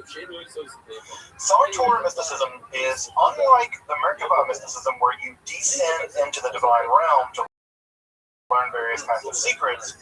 In the Sartora mysticism, you actually summon an angel. Right? You summon an angel through quasi-mystical or magical means. The line there is rather blurry. And you summon that angel, and that angel is called the Sartora. Sartora means the prince of the Torah. And this special angel comes to you. So notice here again, we're doing something different. Rather than going to somewhere, we're bringing a being to us. And what ends up happening is that the Sartora comes to you, and the Sartora rapidly teaches you all kinds of rabbinical lore. Everything from rabbinical law all the way to various kinds of hidden secrets. So the mechanism by which you summon this angel are varied. There's a lot of different accounts of how to summon this angel, but this is a kind of invocation. And to many scholars, this looks a lot less like mysticism, because it's not about you having an experience, but it looks a lot more like magic. You summoning a being, and then they provide you something in the process of summoning them. Just like you might summon a demon to teach you something, here, of course, you're summoning an angel, and that angel does the job of rapidly teaching you all kinds of work. Now, what's important about that is that idea of using magic to learn things very rapidly is going to survive in the medieval period. There's going to be an entire school of magic called the Notary Art School of Magic that's going to be just this. Now, you're not going to typically summon an angel to do it, but it's interesting that we already have a form of mystical, magical stuff going on by the time of the Merkaba literature, where you are, in fact, summoning an angel to learn rabbinical lore very rapidly. And if you've ever studied rabbinical lore, then you can appreciate the fact that people might want to, not have to study all day in order to learn it, because it's a lot. So this Sartor literature, as I said, right, crosses the line probably into Jewish magic. And that is where we're going to pick up next week. We're going to begin to pick up with the earliest layers of Jewish magic, what the ancient Israelites thought about magic, what the rabbis thought about magic, and we're going to look at some of the magical techniques and devices into Judaism and have thrived all the way down to this day. It's worth pointing out here that the Merkaba or the Hechel of mysticism would be the dominant form of Jewish mysticism for the majority of Jewish history. We think of the Kabbalah as being the dominant form of Jewish mysticism, but the Kabbalah is only about 800 years old. If you say we think it began sometime in the 13th century, that's only 800 years old. This form of mysticism has existed probably to the 2nd century, probably earlier, and it was still being practiced all the way through the Middle Ages, to the rise of the Kabbalah. In fact, the Kabbalah absorbed a lot of this mysticism in it. So if you really want to think about Jewish mysticism in terms of what got practiced the longest, Merkaba, Hechel literature, was practiced far longer, at least at this point, than Kabbalah. Right? Kabbalah came later. It's only really been practiced for about 800 years. I say only 800 years, it's amazing, right? But still, 800 years, right? This literature survived at least for 1,000, perhaps. So it's only the next couple hundred years that Kabbalah about mysticism, right, will happen. So if you want some, I'm going to try to include some more suggested readings as I go on. These are some major texts about the Hechel literature and the Merkaba literature. One of the texts I did not put on here that I should put on here for next time is a really great study of Torah mysticism. It's a definitive study, mysticism that involves summoning the angel to teach things very rapidly. The problem with Merkaba literature is that it's all published through the academic publisher Brill, and it's very expensive. So you need to definitely whip out your library card and check it out from a library, like a university library. You want to read some of this. Although there are some traditions of Hechelot Rabati online. So if you really want to get into them, and I can include them, and I can include them later if folks want me to jump out and grab a link. I'll put it in the chat. Do you really want to read some of this American Bible literature? But I've included some literature for various studies of both the literature itself, but also some studies of the entire form of mysticism.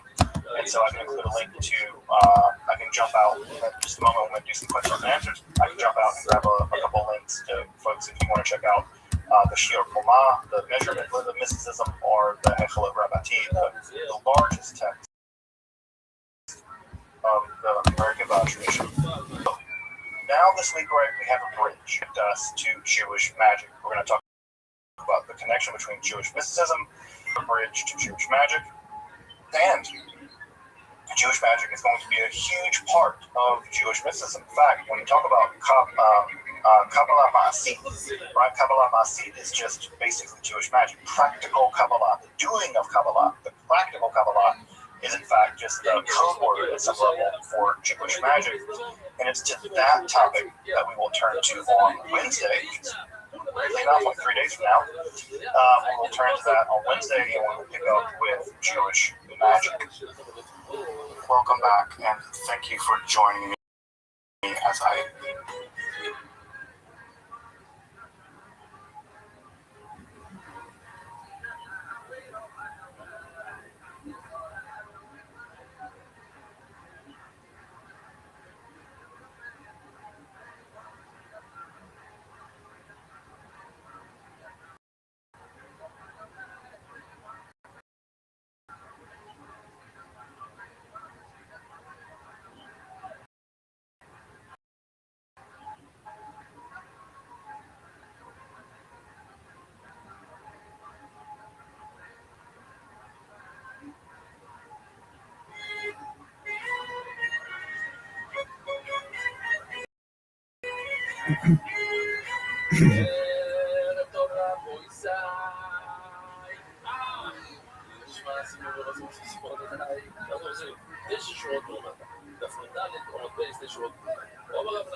אז באמת, כן, לא כתוב שם, מצוין, רגע, לקרוא מגלת, איסור איטלקי, יופי, איסור איטלקי. אז אומר אנחנו עם הגולת, כן, עם גולת, לשקויה. כסלה, כי נפסו מכסלה. אז זה בעצם סוגיה, זה הרעיון מאוד מאוד פשוט. הרעיון הוא, למשל, אמרו לי שבפירשו ככה, אומרים אותם שיש מבחן היום ב-30 הדף הראשונים של המספר, מדף בייס עד דף ל'.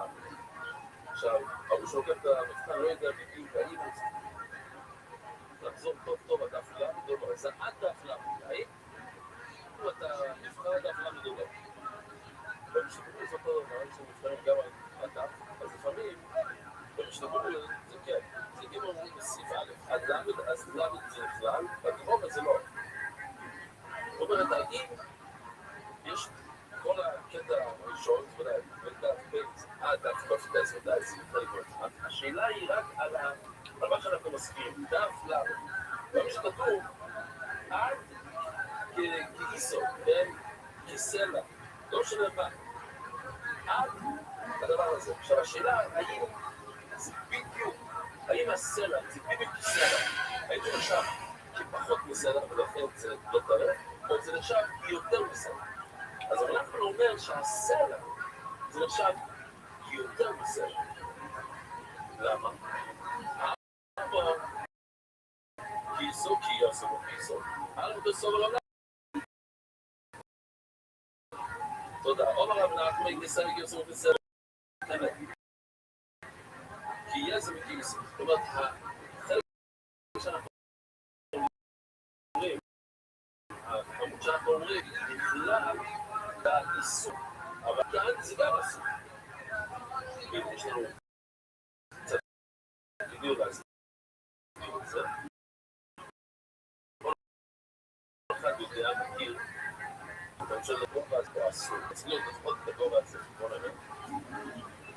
אני יכול לעלות למיטה? אבל נמצאת.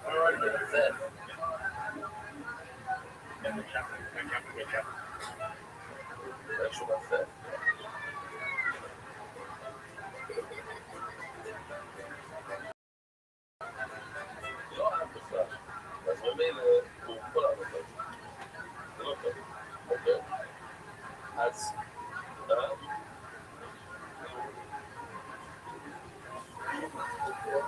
כן.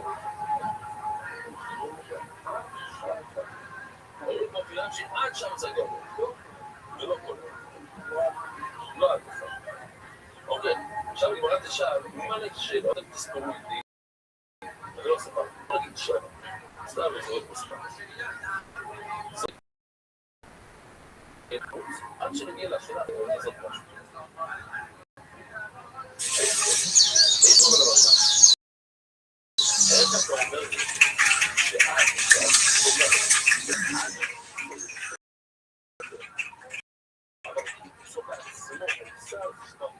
This, Brendan Chop, who's my business partner, who is my one of our closest friends, is. I saw him at the podcast, I saw him at Fight Companions, and I would see him at the Comedy Store. That's it. What bummed me out, Sam, about like this community called the comedy community in Hollywood, what really bummed me out, and you are such an exception, and I'll always be indebted to you, is how, and by the way, I have a lot of friends I've known for very, very many years, and all of whom are in this business. And, you know, I went through a bit of a crisis, and none of them were there for me.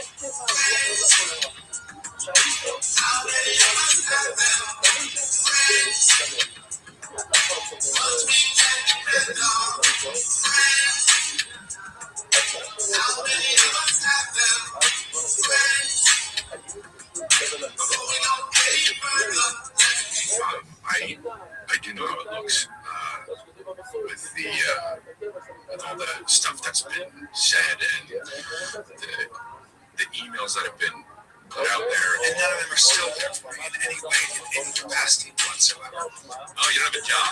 No, for a while now.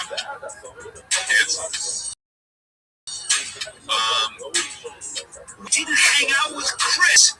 I'm saying I didn't hang out with him because the times I saw him were at the Comedy Store. Our relationship was Comedy Store, and when we would work, right? It was always work, and I was kind of like the biggest letdown was realizing I don't have any friends. Defendant Delia repeatedly asked Ms. Doe to meet up with and have sex with some of his friends. At one point, Defendant Delia sent Ms. Doe a photo via Snapchat of him and the friend he wanted Ms. Doe to meet. The friends Defendant Delia wanted Ms. Doe to meet included several other stand-up comedians, Ryan Callen, Jason Collins, and Michael Lenosi.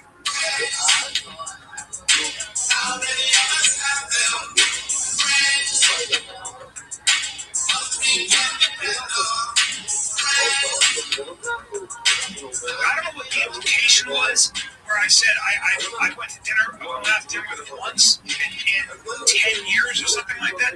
What I mean is we didn't hang out socially. I think we were talking about doing a show one time, and I went to lunch with him. No, I don't think we went to dinner. I think we went to dinner once for his birthday.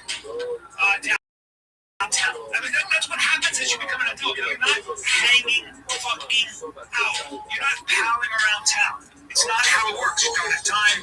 You don't do that. People think that, comedians all hang out, right? Yeah, and we don't. Right? No, we don't. That's what I'm saying. Like, you know what I mean? Except for Brian Callen and Chris D'Elia. Yeah, they seem to be like legit.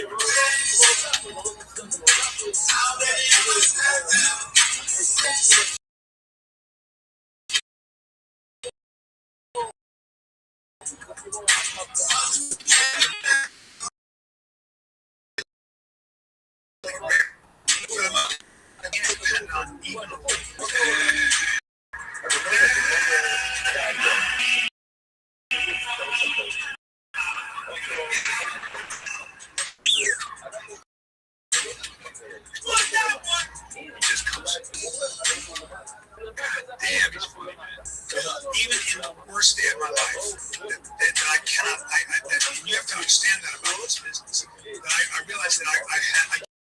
don't have a community. I never have. Comedy was not a community. But I do think it's important to address someone who's in our community that we know, who's been on this podcast, Ari Shafir, and what he said in his video is I don't have a community. I never had a community. Comedy was not a community. It was beautiful. I had a blast. I felt like old times because comedy is actually about community, getting together and laughing, which is why we do it.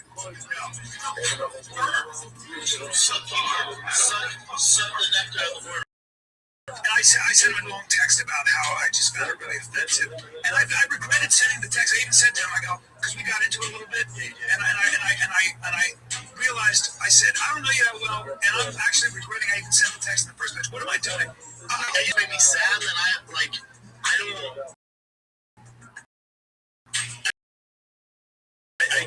I don't get the humor in any of it. I think Directors and comics that I know were the most selfish people on the planet, and that nobody really gives a fuck about anything. It's all about them. And I don't live that way. I don't live my life that way. I never have. And to my shame and to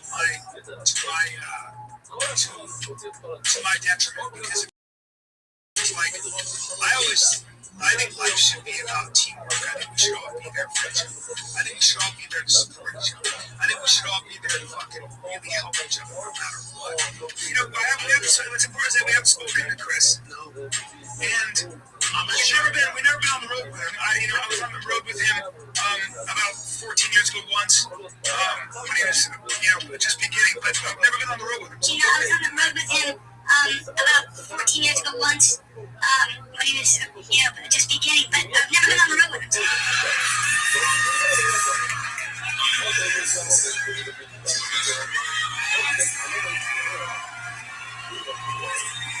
But I mean, it is a heartbreak, and it's like I've never understood why people can't understand the value of creating a really strong circle. I just want to say something. The truth is, when you're way older than somebody, you don't go to lunch or dinner fucking ever. The times I saw him when I wasn't at the comedy store was never saw him on the road. So what I'm trying to say is I'm not distancing myself from Chris. There are a lot of people talking to me, subscribing to my Instagram. Let me talk to you about this too, just so we can put this fucking thing to bed too. The reason that I took down those videos was when all the shit went down with Chris.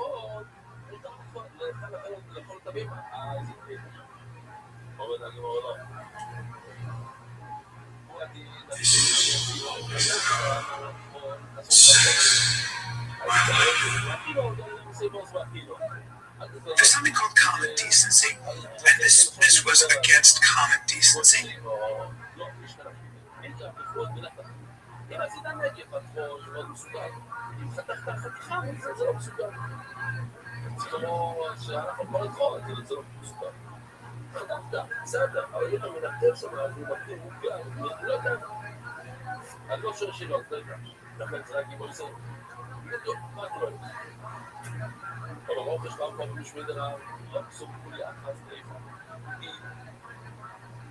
יש שם האפליה, לא פועלת טוב, זה לא נראה טוב, אז זה טוב. הרוב אומר סרבות, הכל בסוף, ובוא חומץ, זאת אומרת, הגיע על החנית של הקהל עם המתאים הזה, ואין דבר חומץ, וכי עומר ללבד, בטיפסי בוסטי, שלוקח את המותניים. יש לנו כאן, לא, אבל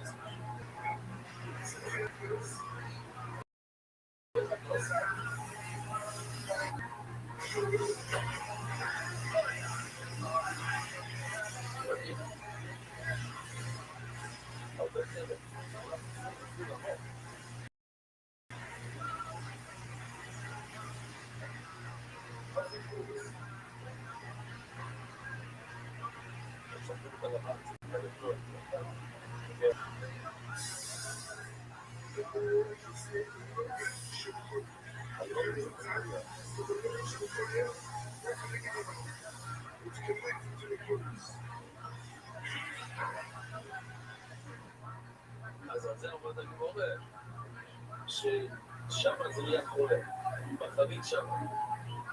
עכשיו ראינו, רוב הרבנים שהגיעו לתרופות.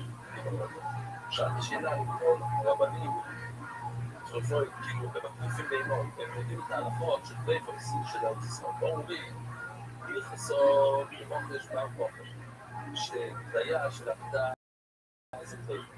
ופלייס יחסו ברבירו, זה לא כמו רבירו שאומר שבעיקר התרופות זה פלייפוס על הפלייפוס. לא יעבור לבית במקום שלי. אז מה התרופות תראו איזה יופי? כל מקום מגיע, ברבה יסריש, תדעו את זה. תשמע, איזה טוב נושא את זה. זה התרופות שבאים לגעת.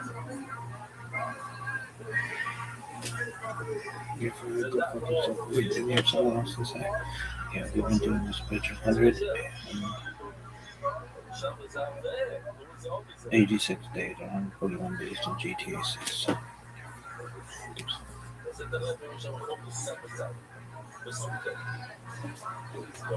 שוקויה לא נורא יספיש, דברים ממש נראה לי שמיבה, לא אמור למקום של ודאי זה טהור שהחלק הבטח נהיה פחות, אבל בזכותי, אם ניתן שם החלק הזה, אבל בזכותי והחלק הבן, זה מתגלל חול, אז זה תראה. שתיים בי גבוהים בגדיל הזו, כשהיא רובדים נשאר בכל, אז זה בסדר. אבל מהרוב את כל הפרצים בגליות כמו שבגלל. אז היה לנו עוד איזה סיפור, עם כל הקושי בגליות, בוא נראה. אני במערוב, כל הפרצים בגליות, כל דבר שפוסר בגליות, עכשיו בין בגליות. כל שבגליות, כשם שמגיע בגליות. הגרעה אומרת שהיא נגד כמו שבגליות. להשאיר את זה, זה שלג בעמים, בעמים, כבר 2 מטר למעלה. היום, זה קשה, לא יודעים לא ככה, לא יודעים מה אנחנו צריכים לראות. מה שפסו בגללו, קשה בפולי. אני לא רק להסביר, קשה בגללו. אם יש חוק את הספוסנטריה, זה קשה בפולי, אבל בפולי זה עובד. במקום שכנראה לקוש בגללו, קוש בפולי. עדיין, זה קשה בגללו. ודאי. אז לא רואים את הפולו, לא, אפשר להגיד בכלל, כל מה שפסו בריאה, תראה, ואני מוגלו, וכל שבגלל, כל זה בכל, זה בגלל פור. זה, בריאה מוגלו, של הפור. אבל, פליה, שבגלל זה תראה, ואני מים זקים. מים זקים, ככה, שאתה רואה את המים הזה. וכשהיינו לא, כשאתה נציג השם. אין לו ברמה של תקצוד, אבל יש לו עדיין צעד אותי. אין לו מסודם לסוג. אפשר להגיד כמו שמעת. זה לא טוב, אפשר להגיד מה בסוף. אם אתה שוחט את הבהמה, היא מתה. כל טוב מכאן כשאתה חותק את הרגל ולא מתה. אתה לא חותק את המון, אבל לא פעם אמרנו שסלימת ברגל, אבל ברגל נראה אחרת.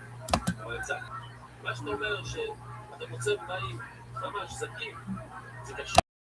אמרו לנו צילי, יכול לראות אותו ככה, כי ראי, סטרפו, הוא מוכן כזה, אבל צילי ממנו, אמרו לנו לצטרפו. גם שזה, זה ריח, זה אבל זה דבר, הכל לי שפנינו בדרכו עד כיפוי. כמו זה חדשה כזאת, בגלל סופו, יש כאלה שהם הנרחים וכל. בגלל זו, אתה לא מבין את זה. זה הכל סוגרם פירוף שזה הראשון, משהו כזה, זה לא מהקור, אבל זה לא כל שיכול להיות זה עלי גדרה. כל הדברים שאני תקרא.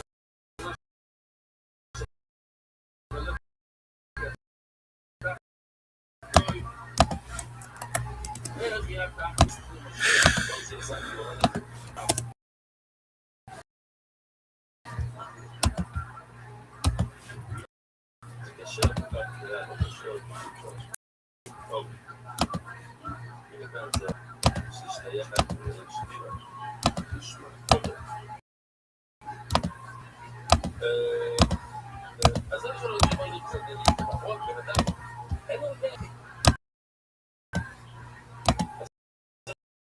יחיה. בן אדם, זה ספורט כמה פעמים, הוא נותן. אבל אני לא חייבים עם זה. בן אדם, הוא נותן. מתעלם שלו. אם אתם תבלה, לא מתעלם, ככה, שישלחו. את הראשונות לגבי כמו שיטה, שזה הרכב של הבאים של כל רביעה.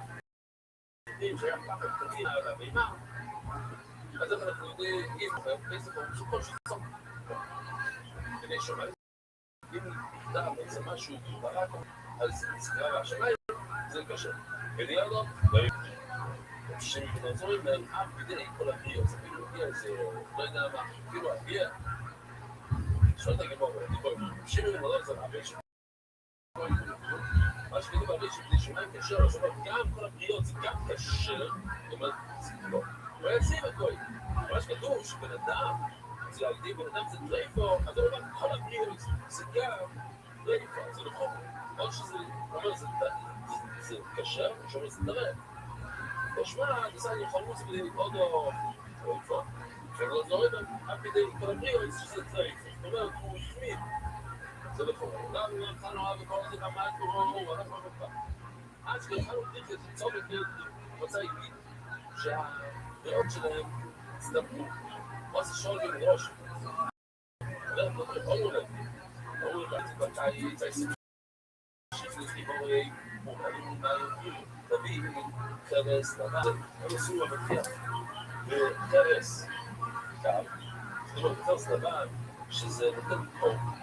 גם אתה ביחד, אתה שם את החרס.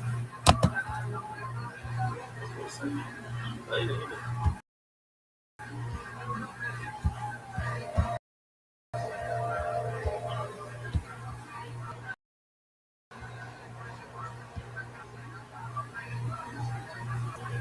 States. זה בחורף.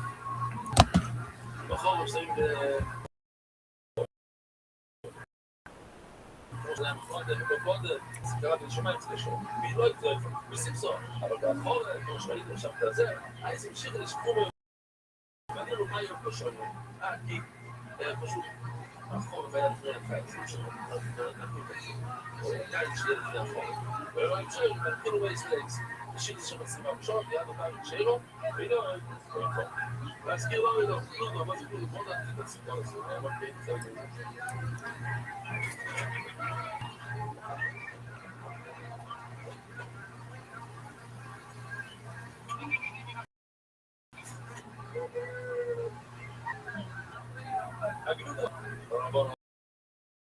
הגלודו, ובאמת מקשיב לכם בויסטים, כלפי מקשיב, לפחות פוסטים שיש מחלוק. כבר יהיה דבר נוסף ובאמת לתקוע על הגלודו של סיום. וידעו שגלודה פסוק. או בכלל זה פחות סביר בפני, מה שאומר עליי שזה קשה, זה לא נכון, הוא חזר אותו. בכלל, תמשים בנות זה יכול לגמרי בגלודו. ולפי תמשים בנות זה הוא כן חולה. עדיין לא, אבל בנות זה לדעת הייתו, דומה למקום על גלודו של סיום. אין, כולם מסכים שזה פסוק. הוא לא חולה. הוא כבר אין, הוא אפשר לקרוא שומעים את דברים לעשות. ומקיבו משמעותם, נעדו שפסולה. לא, שפסולה. ומסתיים בכסלה. נשאר, והכסלה, זה בסדר, לא מקים. שזה יהיה לכל הסוגיה. אם נשאר קצת טוב, זה יכול לעבור. זה יכול לעבור. אבל אנחנו כבר לצפור. מה הכוונה שניתן מחלוידיס בין ממיר ויואב אני אומר, ודאי שפעם מוכנה כלו. ואנחנו היום הוא חזר פה. אין היום מחלוידיס. זה אומר, יואב אני אומר מחלוידיס. מה זה? מה הכוונה?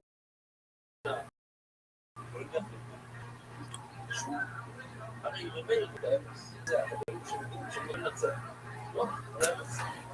אז נקרוא ממיר מחלוידיס. לעשות שם שם. אבל אם נשתיים בו כסלע בשאירו, אם נשאר לאור, ובו שסלע כשם, איפה? אבל איפה? באיזה מקום? או נביא גם לשמוע לפני השד וכולו, אם נצפלו. ואיזה יום. נשאר לו זקן, באיזה מקום גם, אבל זה נשאר. הכל השתייה. אם נשאר בו כסלע כשאירו, איפה? נביא גם לשמוע לפני השד וכולו, בואי לו. גם מכאן. הם צריכים אור. איזושהי חכה, אתה יודע, חוץ של מאוד מאוד ארוך וקטן, שאם אתה מגלגל את הכל, יש לך סלע, אם אתה רואה לך סלע פליק, שדר כולו, יש תמונה יפה, שזה בעצם, זה בעצם, כן, אז בוא נרחב. טוב, זה לי כן, זה גם טוב. אוקיי. אני רוצה להפליק כל השטח כולו, שמונה, כל דבר, בשני לשמות, ניסה להפליק כל השטח כולו, בטח מפרש, או שסלע, הכל לא עובד. לא משהו די. אבל קרונה, או שיפוקי, איזה יופי, כאילו כאן, כל הפתקים, כל איפה שיש לו, תקום איזה פתקים, כן, ג'ורד, זה ג'ורד, תגיעו, ופתקים, הנה, כל הפתקים, יש לו, משהו, לא יודעת אם אתם משמורים לא עושה, ויאללה, לא אמר, לא כל החיבור, או יצריך לו כל חיבור. ויאללה, בוא נשמור, מיטה, בכל משין, או קיו, עם כל האור, הלך, כל דיבור, כל קיו, הלך נורא, כל הסביבה היה, אבל כל הגוף יש לו,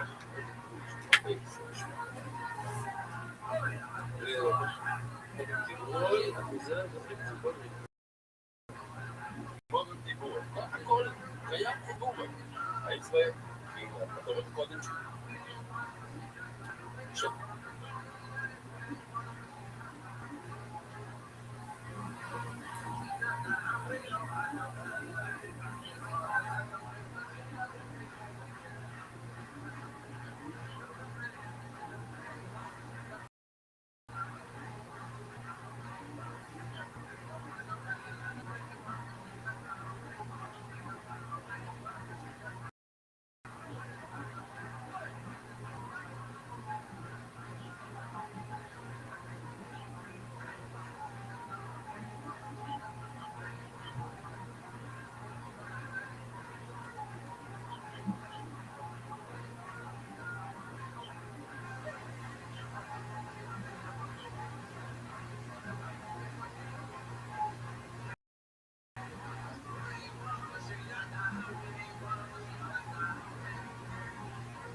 ערב טוב רבויסאי. נשמע סימים ורסים סיפורת אותי. אנחנו עושים 9 שורות מלמטה. דפנתה לדעות בין 2 שורות. אומר רב נחמן, כסלע, כי יוצא מפני כסלע. בפרשת הכתוב שיש חיסרון בכתבות, שהוא גודל של כיסר, אז באמת נתנה טרף. כן? בגלל הכתוב שם, מצוין, רגע. בלי מגרד. איסור איטלקי, יופי. איסור איטלקי. אומר רב נחמן, גולת, כן. גולת. כסלע, כי יצא מכסלע. אז זה בעצם סוגיה, שזה הרעיון מאוד מאוד פשוט. הרעיון הוא, עכשיו, אמרו לי שתחביר שזה ככה, אמרו לך שיש מבחן היום, בשלושים הראשונים של המספר, דף בייס עד דף ל'. עכשיו, אמרו שלוקח את המבחן, לא יודע בדיוק באימוץ, לחזור טוב טוב עד דף ל', גדולה, זה עד דף ל', האם אתה נבחן עד דף ל' גדולה? ומשתמרו זאת פה, יש לי מבחנים גם על הדף, אז לפעמים, ובשביבור כן, שאתם אומרים בסביבה, עד למד, אז למד זה בכלל, ואתם אומרים, זה לא. זאת אומרת, האם יש כל הקטע אז חבר'ה, ככיסו, כן? כסלע, לא משנה מה, עד הדבר הזה. עכשיו השאלה, האם הסלע, זה בדיוק כסלע,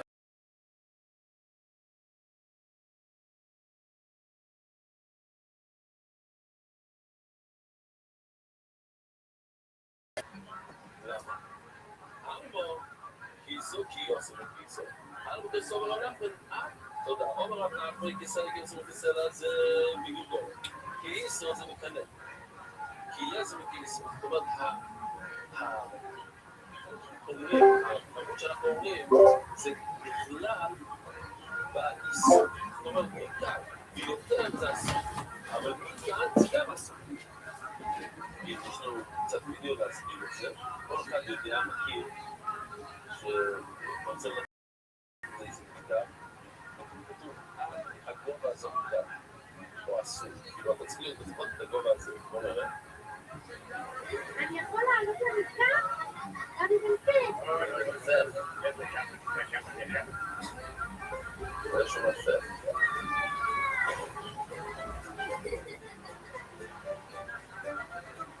לא עד בכלל. אז במילא הוא יכול לעלות את זה. לא קל. אוקיי? אז כאן זהו. כן. רואים כמו כולם שעד שם זה גול. זה לא גול. לא, אוקיי, עכשיו אני רק שאלה, מה אני שאלות? אתם תספרו אותי, אני לא סבבה, בוא נגיד שאלה, סתם אני זורק מספר. זאת עוד שאלה, באותו תירוץ, עד שנגיע לשאלה האחרונה, שם אני צריך לעשות משהו.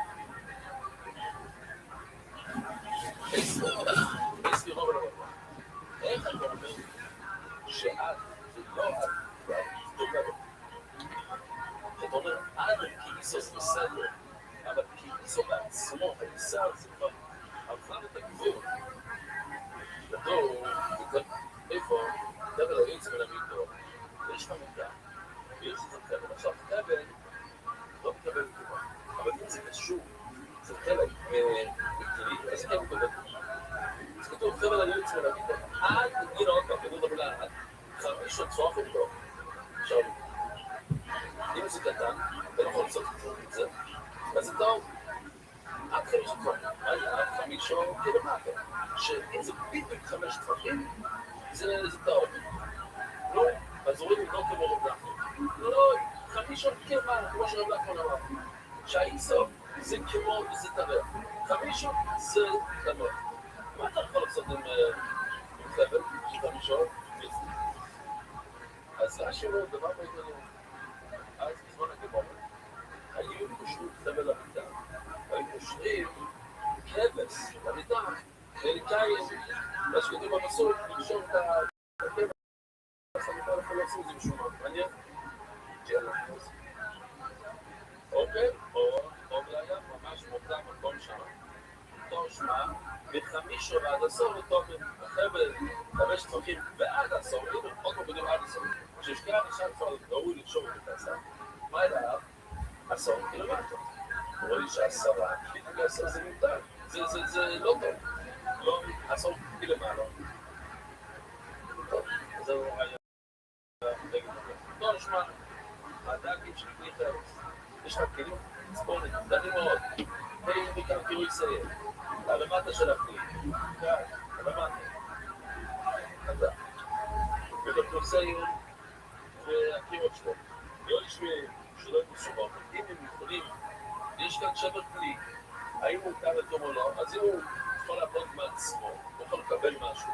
שיהיו בכדי סיקס קוטון, שאפשר לסוג ילד קטן, ועד כלום. כלום. מה ידע? כלום. כלום. עוד פעם, לא קוראים אנחנו אומר, שאלו, זה כמו אלמנה. לא כלום. אז מה כן? מה נקרא? לא שמה, טוב, אם הכלי גדול כמו לו, את גודל של אסור, אז צריך להכין לעצמו ביס, כדי כאן להפסות למטה, לא לפסות למעלה, כמו הגודל היותר גדול, 24 לא שמה, מסור לעצור סל הציבור, עוד פעם, עוד גודל של כלי, מסור, עצור, שני אסור, הציבור, זה צינות, מה לא תסיים למטה? לא תסיים, מה לא? עכשיו, אתה אומר לי שכל רגע, כמעט זה כל הקודמים, לא, זה כמו רב נחמן, דברים מצוין, כמו רב נחמן, כל השיעורים, כמו אחרי זה, כאילו השיעור עצמו, הוא כאילו אחר כך, למה כמו, זה ללמוד את עליה, זה למה כמו, סוף, זה למה כמו, אנחנו עכשיו אמרנו, לא, זה כאילו למה, סוף, סנאי ובעלה, עכשיו הכל כתוב מפורש עצום, לא כמו רב נחמן. אז הוא אמרת, נגמור להיום. בקיבוץ, עוד סוף מחומות. איפה שזה, אנחנו תמיד...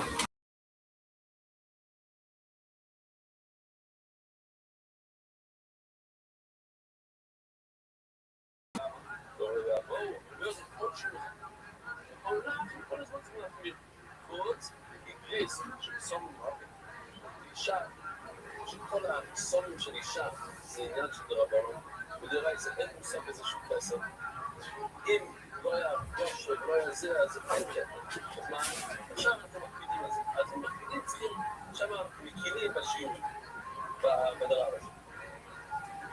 והגנמי, ניתוני עלות, לא יודע, נמי שוקל למעלה, עשור, קילומטר, הנה, זה בחמש.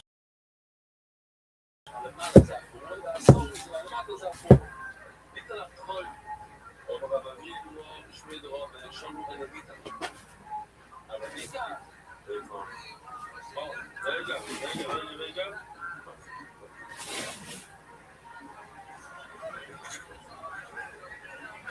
זה גשר. בואי סע, אנחנו נמצאים 400 מטר, מה...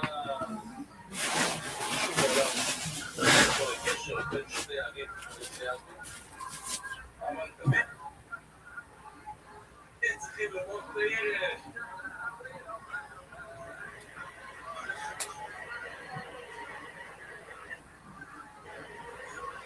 זה השנייה שלנו. הלכת כל כמו שכתוב במשנה, אומר הרבי למשמי דורו בראשון ונמצא בספשם. אז ליטר התחול. כל התחול, תוציא את כל התחול. כל רבי למשמי משמי דורו בראשון ונמצא. זה בגלל שהוציאו את זה לגמרי. אבל אני גם חיפה, היום בבוקר הסתכלתי לצ'אט GPT, שאלתי לו סעד שאלה, מה עדיף לבן אדם שיהיה לו חור בתחול, או להוציא את זה לגמרי? הוא אומר לו, עם חור בתחול זה מאוד מסוכן. זה סיום, זה כל בן אדם. הוציאו לו את זה לגמרי, זה עדיף. זה יכול להיות בעיה אחר כך, וצריכים לכל כמה ויטמינים, כל הדברים, אבל... Spider, bro. זה פשוט. אם יש נגב בתחול זה מסוכן. להוציא את זה לגמרי, אין משהו אחר. כמו זה רבי יצבע הרוב, רבי יצבע הסבידו, כל דרך מובן שפמאו, הוא דבחי לו, עם בן אדם, חותר, נפלט, בתוך המעיים של האמא, הוא משאיר את זה בפני חלק האמא, זה לא יהיה בן אדם, לא יכול את זה. אבל אם בן אדם חותר את התחול של האמא, התחול את זה, לא יהיה,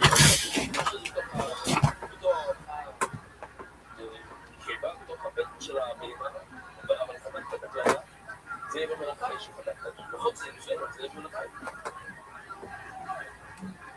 חבקת את זה. משמע שרק זה אסור להגיד, או באגו גבוה, שם יום. אפילו שהורדת, פתחת בנקריה, יכולת לראות, מן התחול ולתחול, זה חתקת לתחול, זה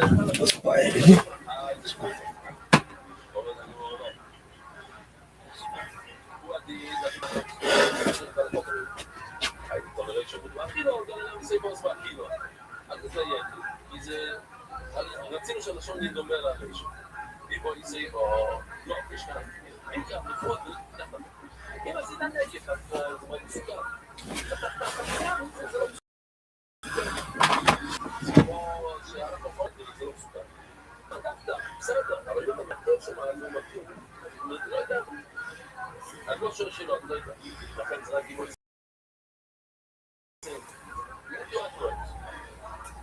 אבל מאוד נשמע פה בשמי דרן. לא פסוק. הוא יחס תיפה. אם האפליה לא פועלת טוב, זה לא נוגע טוב, אז זה אבל לרוב אמרו בזרוק, ואתו יפוסו, הגיע לחריץ של הבעיה לראות. ואין לו נכון. וכי טוב את העלם, ועד עושים מוסט, שהולך לאותניים. יש לנו גם, לא, אבל זה רק לא.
שם לא מסע בצד, וסום לב.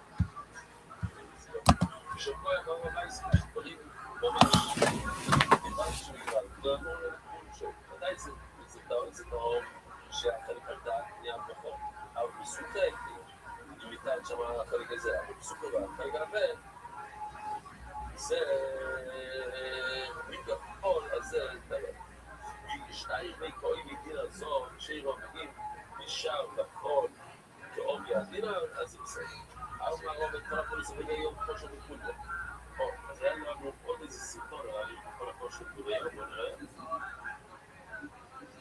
אף לי במערבת ובארץ בישראל כל הפוליסה בגלל כל דבר שפוסל בגלל עכשיו אני מגיע כמו שבקול בו כאשר מגיע הכליות הכליה אומרת שהיא נגד כמו שנגד להשאיר את זה זה שלג לעלים בעלבים חיים מנטרים עליו זה קשה אז לא נגמור ככה אנו כבר לא בכל הפויצים בריאות כמו שבקוליו מה שפסוק בריאות זה קשה בקוליו רק בגלל תסביר שאני נגד כל זה קורה אם יש חוק את הסנטריה כמו שבקוליו אבל בקוליו זה עובד ולכמות שכנגד כמו שבריאות כמו שבקוליו עדיין זה קשה בריאות עדיין מה זה לא רואה את המזומו לא מה אפשר להגיד כזה כלל כל מה שפסוק בריאה כדי והרי הוא לא וכל שבריאות כל זה מקולי זה בגלל חוק זה היה מגלל זה מלא בגלל אבל היה שמגלל זה תראה ואני מים זקים מים זקים ככה שאתה רואה את המים הזקים וכשאני מוכבר פה ושתיים זה קשור אין לו ברמה שאתה צודק יש לו אדם מסעדות אין לנו תראה בסוג ובסוג אי אפשר להגיד כמו שאמרנו פעם שמתחו אותם ברגל למטה זה אותו שאני יכול להיות מגענו באיסו אם אתה שוחט את הבהמה במטה יכול להיות מגענו שוחט את הרגל ולא מטה אתה לא יכול לעמוד אבל לא פעם אמרנו שזה למטה ברגל אמרנו ברגל רק שהוא אחרת אבל זה הקושיירי מה שאתה אומר שאתה נוצר מים ממש זה אם זה קשר ויעבור לנו לצילי יכול לראות אותו ככה אבל הגירי זה כזה מופל כזה אבל בכי צילי גם לא אמור לא צליח גם שזה זה ריח וזה צלול אבל זה ריח לא איפה אבל מי שזה ריח רע אבל הכולי שקטינו שקטינו בדחו עד כוי כמו חדשה כזאת בגלל שאלרגיים לפה בגלל בסוף אני לא מבין לזה בגלל האנרגיה הטקטור זה הכל מסוגל ברור שזה מהרשוי חיסוק סיבה משהו כזה זה לא מהרשוי אבל זה יכול להיות לקרוא את זה די תכתיבה פה כל זה בשביל אנרגיה הטקטור זה אני רוצה לראות גם נכון שהרמייסר שתצליחו מה לא שיסמתי עובד על זה תראי לכולם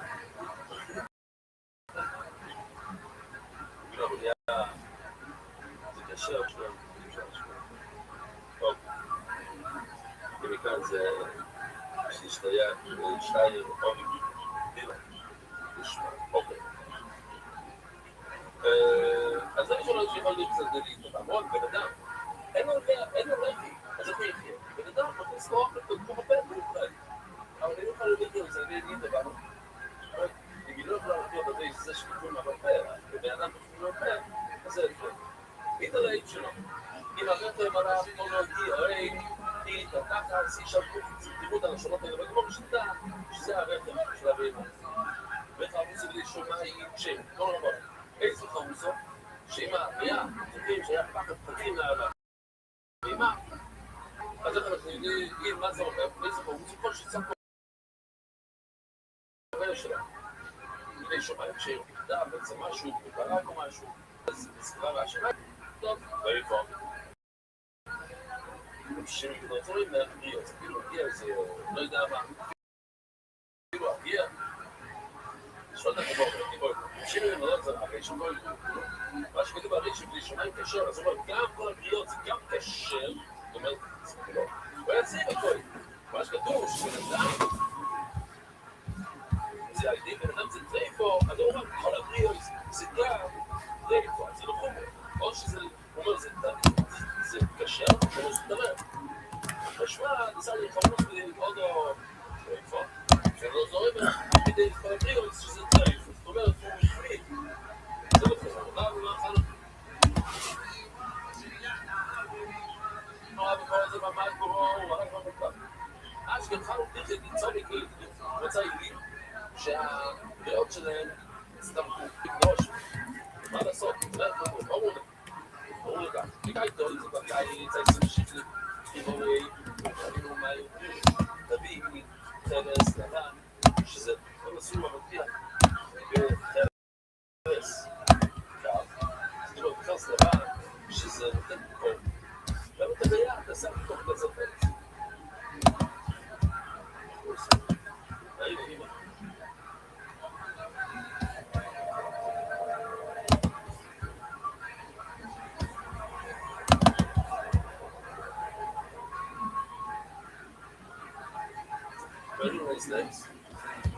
זה בחורף. בחורף שהם בחרש שחור. אז להעביר איזה יענו מריו נשמעים כשהם אם זה חוזר כמו שזה היה מקודם, מה יתקשות? לא יתקשות. בסמסור, אבל בחורף, כמו שראינו, שעיסים שיר לשחורים, אני לא יודע קשה לי. אני פשוט, החורף היה שני החייצים שלי. הוא החייץ שלי זה החורף. אבל לא משהו, אני כאילו באיזה עץ. תשאיר את זה שם עושים מהפשוט, כאן אותה בשאירו, ולא, רואים פה. להזכיר לא ולא, לא, לא, משהו פה ללמוד על זה, לא אמרתי.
שזה כל הסוגיה, אם אפשר קצת לא להביא, צריך לדבר. מה הכוונה שנותן לכם ודאי שפעם הוא חלק אליו. היום הוא חזר בו. אין היום מחלוקת. זה אומר, רוב הדיונים במחלוקות, מה הכוונה? הוא הניח לי. שהוא הרי רבי יוצא בארץ. הוא לא מחפש להגיד ולנצח. יש אנשים שגם את כל לא רוצים לנצח, אבל הם שמגיעים שנותקים, הוא כבר לנצח. לא, הוא מחפש לאמץ.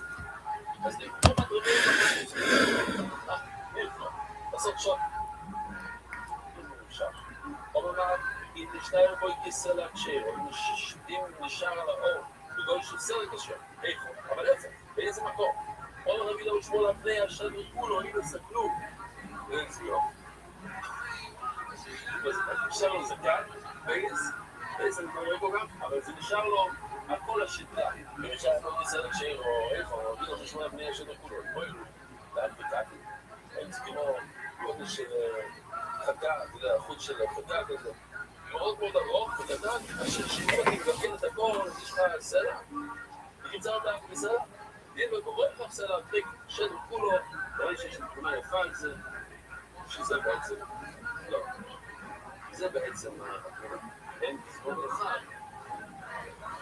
טוב, זה הגעתי, זה הייתה מפיקות. יודעים אבל נמצא להפריק כל השני. לא שמע, במקום שלנו נורא ישמע איזה שמות, ניסה להפריק כל השני כולו, הוא אמר שסלע, הכל לא עובד. הוא אמר, לא שיקרו, כי כל הפרקים, איפה שיש לו, תקום את זה בעברית, זה interessante jogo. Aqui, isso aqui, vira aqui, tudo aqui. Isto não. Mas, nós alternativas de disponibilidade para enviar uma razão como tipo, se para como tipo, enviar uma escola, e tanto como chido, e caio, e cola, lá, chutrar, a cola com chutrar, ou e tanto como tipo, por cá.